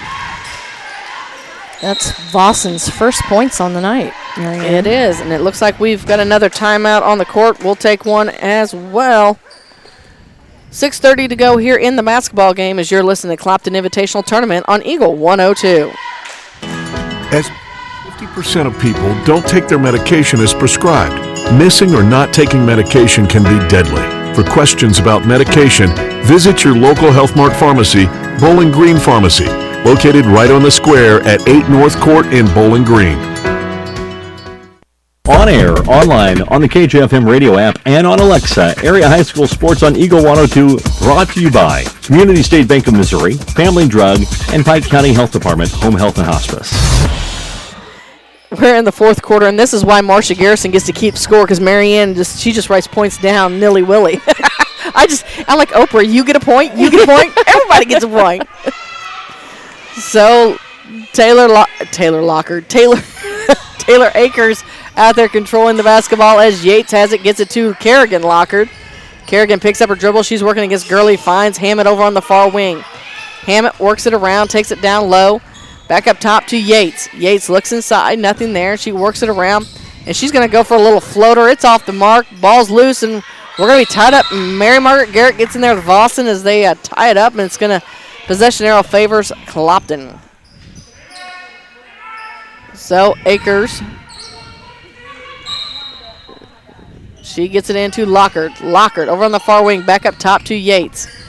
Yates back to Akers again. Long shot on the way. It's off the mark. It's no good. Yates chases it down.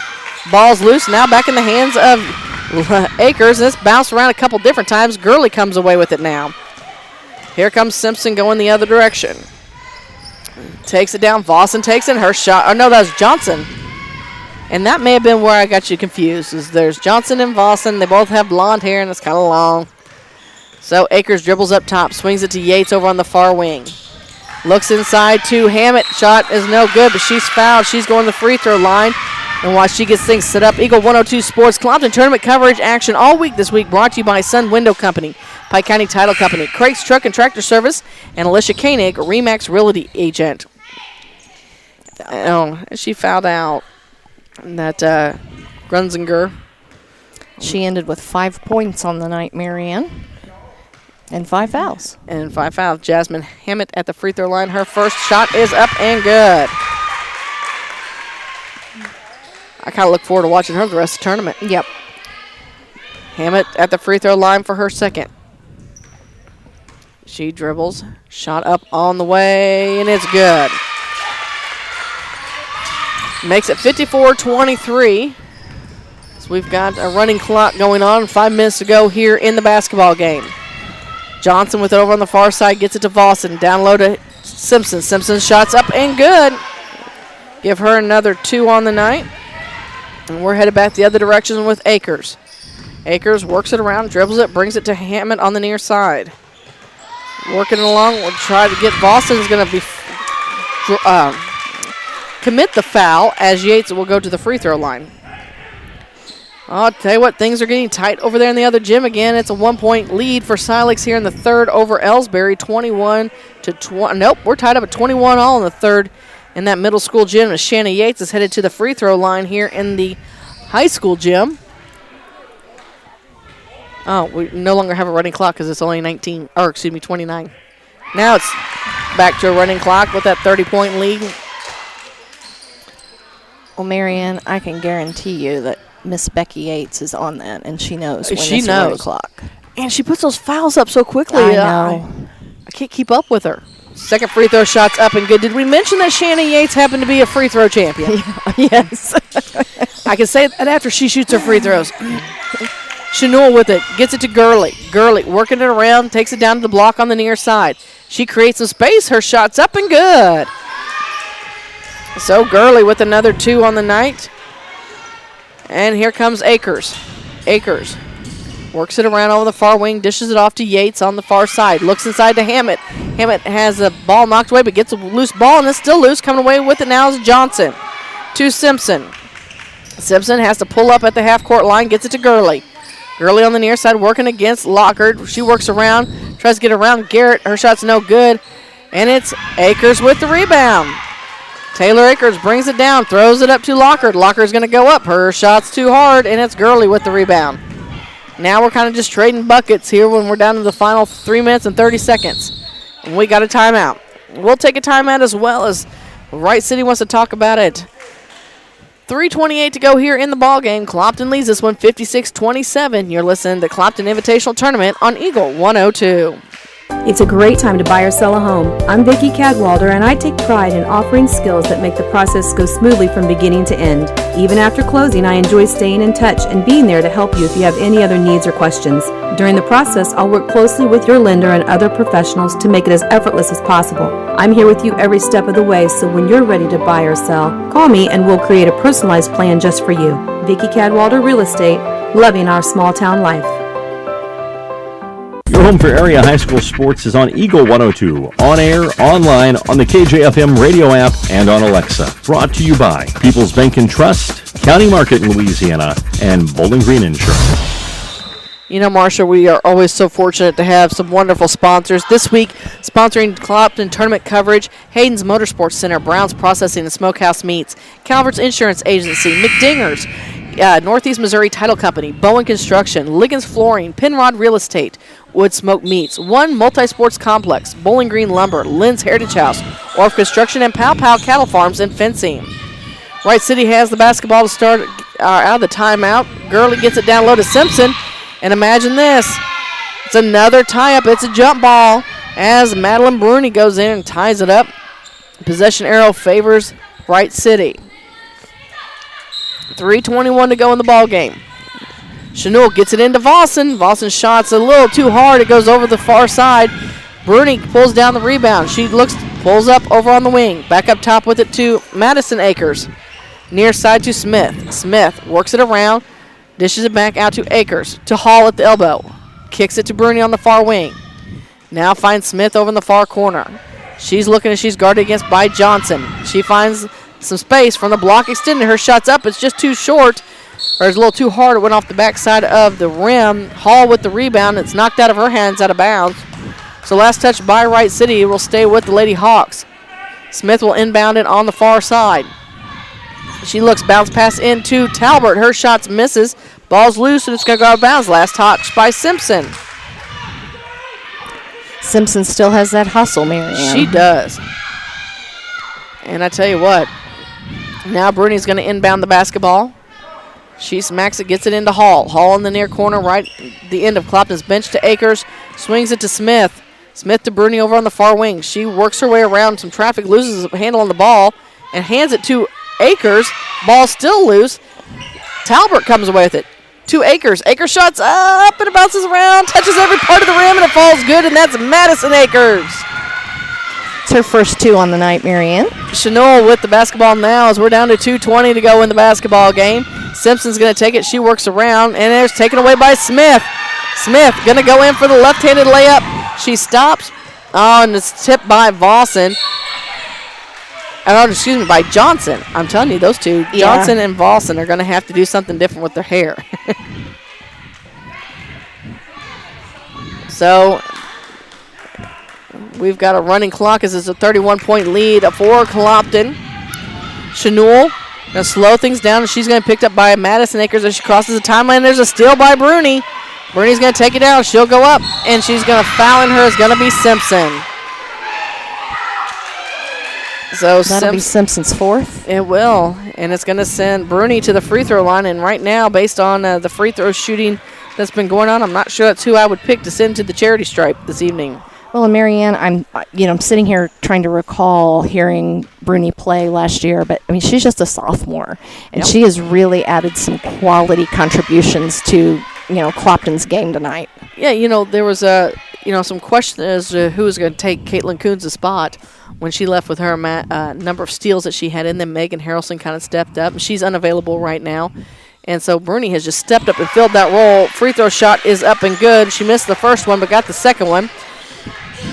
And I think, if she continues this route, she'll probably end up looking to possibly even her or Brea Smith be that ball handler we were talking about to fill the shoes of Taylor Akers. Mm-hmm. With under a minute to go, Clopton leads 59-27. We've got 40 ticks to go. Wright City to inbound the ball as it went out. Chanel looks. She needs some help. And again, we mentioned it before, Wright City's playing a little short-handed as they unfortunately had some COVID protocols that they found out right before they stepped on the bus tonight. So they have a couple players not with them. Madison Akers gets it into Bruni.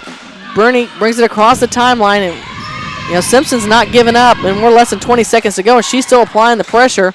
And they get it to Smith. Smith drives that baseline, and it's going to go out of bounds. And we're down to 8 seconds, 7, and that's how this one's going to end. Clopton's going to get the win over Wright City by the final score of 59-27. We have your Abel's postgame show for you next here on Eagle 102. The Eagle 102 postgame show is coming up, brought to you by Abel's Quick Shops. Abel's Quick Shops introduces the new Shell Fuel Rewards credit cards, now with even more ways to save with 2 great reward programs. Choose the Shell Fuel Rewards card or the Shell Fuel Rewards MasterCard and save 10 cents per gallon up to 20 gallons every fill-up, plus rebates on non-fuel purchases. Sign up at shell.us/get rewards from Abel's Quick Shops. We're just down the road. Your 401k is likely one of your most important assets, but it's only one part of a comprehensive retirement strategy. Edward Jones can help you understand how your retirement assets fit into your entire retirement picture so you can work toward meeting your unique retirement goals.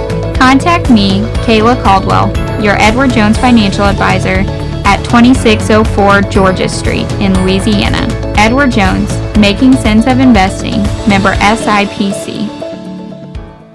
It's a great time to buy or sell a home. I'm Vicki Cadwalder, and I take pride in offering skills that make the process go smoothly from beginning to end. Even after closing, I enjoy staying in touch and being there to help you if you have any other needs or questions. During the process, I'll work closely with your lender and other professionals to make it as effortless as possible. I'm here with you every step of the way, so when you're ready to buy or sell, call me and we'll create a personalized plan just for you. Vicki Cadwalder Real Estate, loving our small town life. Time now for the Eagle 102 postgame show on KJFM, sponsored by Abel's Quick Shops. Well, Marcia, we've got our first night in the books here from the new gym as Clopton defeated Wright City by the score of 59-27. At the end of the first quarter, Clopton led at 20-2. It went into the locker room up at half at 36-15. In the third quarter, Clopton led at 52-19. And then, as we mentioned, the final tonight, 59-27. Yeah, Marianne, and I tell you, Clopton from the tip, just again, everything they got, pretty typical Clopton style play. And so for Clopton tonight, we had 2 people with 12 points. We had Taylor Akers, who came on with 12 points and had those in the first 3 quarters. And then we had Kerrigan Locker, who scored all of her 12 points in the first 2 quarters. And so contributing 10 was Brea Smith. We had 8 from Mary Margaret Garrett and from Madeline Bruni, 5 from Shauna Yates, and then we had a couple points put in by Madison Akers and Jasmine Hammett. For Wright City, high score was Jasmine Simpson with 12, and then we had Abigail Vossen with 6, Gurley with 4, and Lindsay Grunzinger with 5. So that's how your score rounds up. So really, both teams did a good job spreading out their scoring. Absolutely. And Clopton, Clopton has got just a very deep bench with very solid players. Again, they know where they're going to be. They know where to be. And they're going to give Monroe City a really tough run for their money. If they meet in the championship game. Right. We don't want to be the ones that say that we jinx, because they're still going to have to face Winfield, who upset Mark Twain earlier this evening, 55-53 in overtime.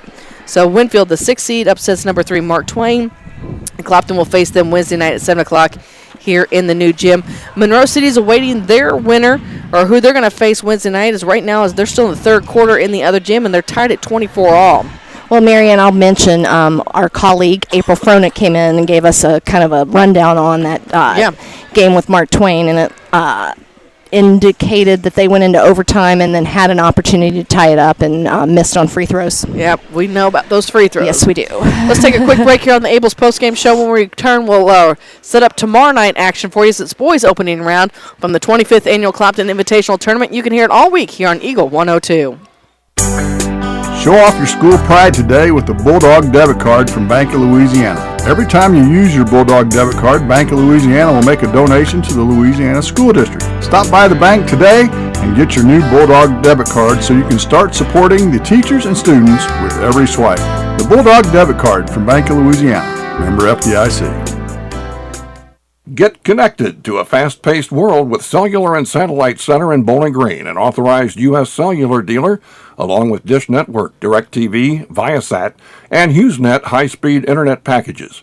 Cellular and Satellite Center also carries a variety of TVs and accessories and installs security systems. Get connected today with Cellular and Satellite Center in Bowling Green. Follow area high school sports at home and away, on air, online, on the Kjfm radio app, and on Alexa. Area high school sports on Eagle 102, brought to you by Perkins Electrical Service, Vicky Cadwalder Real Estate, and Kayla Caldwell, Edward Jones Financial Advisor, member SIPC. Tomorrow night, it's boys opening round action. Things kick off here in the high school gym where Marcia and I will be once again. We should say the new gym. Every other school, it's high school, middle school. This is the new gym and old gym. So in the new gym at 5:30 tomorrow evening, it will be number 1 Monroe City taking on number 8 Silex, immediately followed by number 3 Clopton taking on number 6 Mark Twain. In the old gym tomorrow night, Mark and Jim will have 5:30 number 2 Winfield facing number 7 Ellsbury, and then immediately followed by number 4 Louisiana taking on number 5 Wright City. So, Marcia, any final thoughts before we wrap up for this evening? Marianne, I just want to, I know we've mentioned our sponsors tonight, but just really wanted to say thanks to all of the local businesses that sponsor these games. Especially in this time when people can't get out to the game, it's very important, and KJFM just does a phenomenal job putting the games online, broadcasting them, through the internet so that people can watch even though they're not here. So I'm glad to be part of it. And remember, we will have a full recap of scores for you each and every day on the scoreboard page at kjfmradio.com, plus a full recap during Eagle 102 Sports. We have season schedules on kjfmradio.com as well. Plus, if you haven't downloaded the KJFM radio app, you probably should, because it's your phone's best friend. And absolutely, listening to it today. You can find it all on there. So for Marcia Garrison, Ethan running the camera for us this evening, I'm Marianne Everhart. Till tomorrow evening, you've been listening to high school basketball from the 25th Annual Clopton Invitational Tournament on Eagle 102. You've been listening to Area High School Sports on Eagle 102. Join us each week as we bring you the best of area high school sports on air at 102.1, online at kjfmradio.com, and on the KJFM radio app. You can find a full recap of scores online and daily during Eagle 102 Sports, all from your area sports leader, KJFM Radio.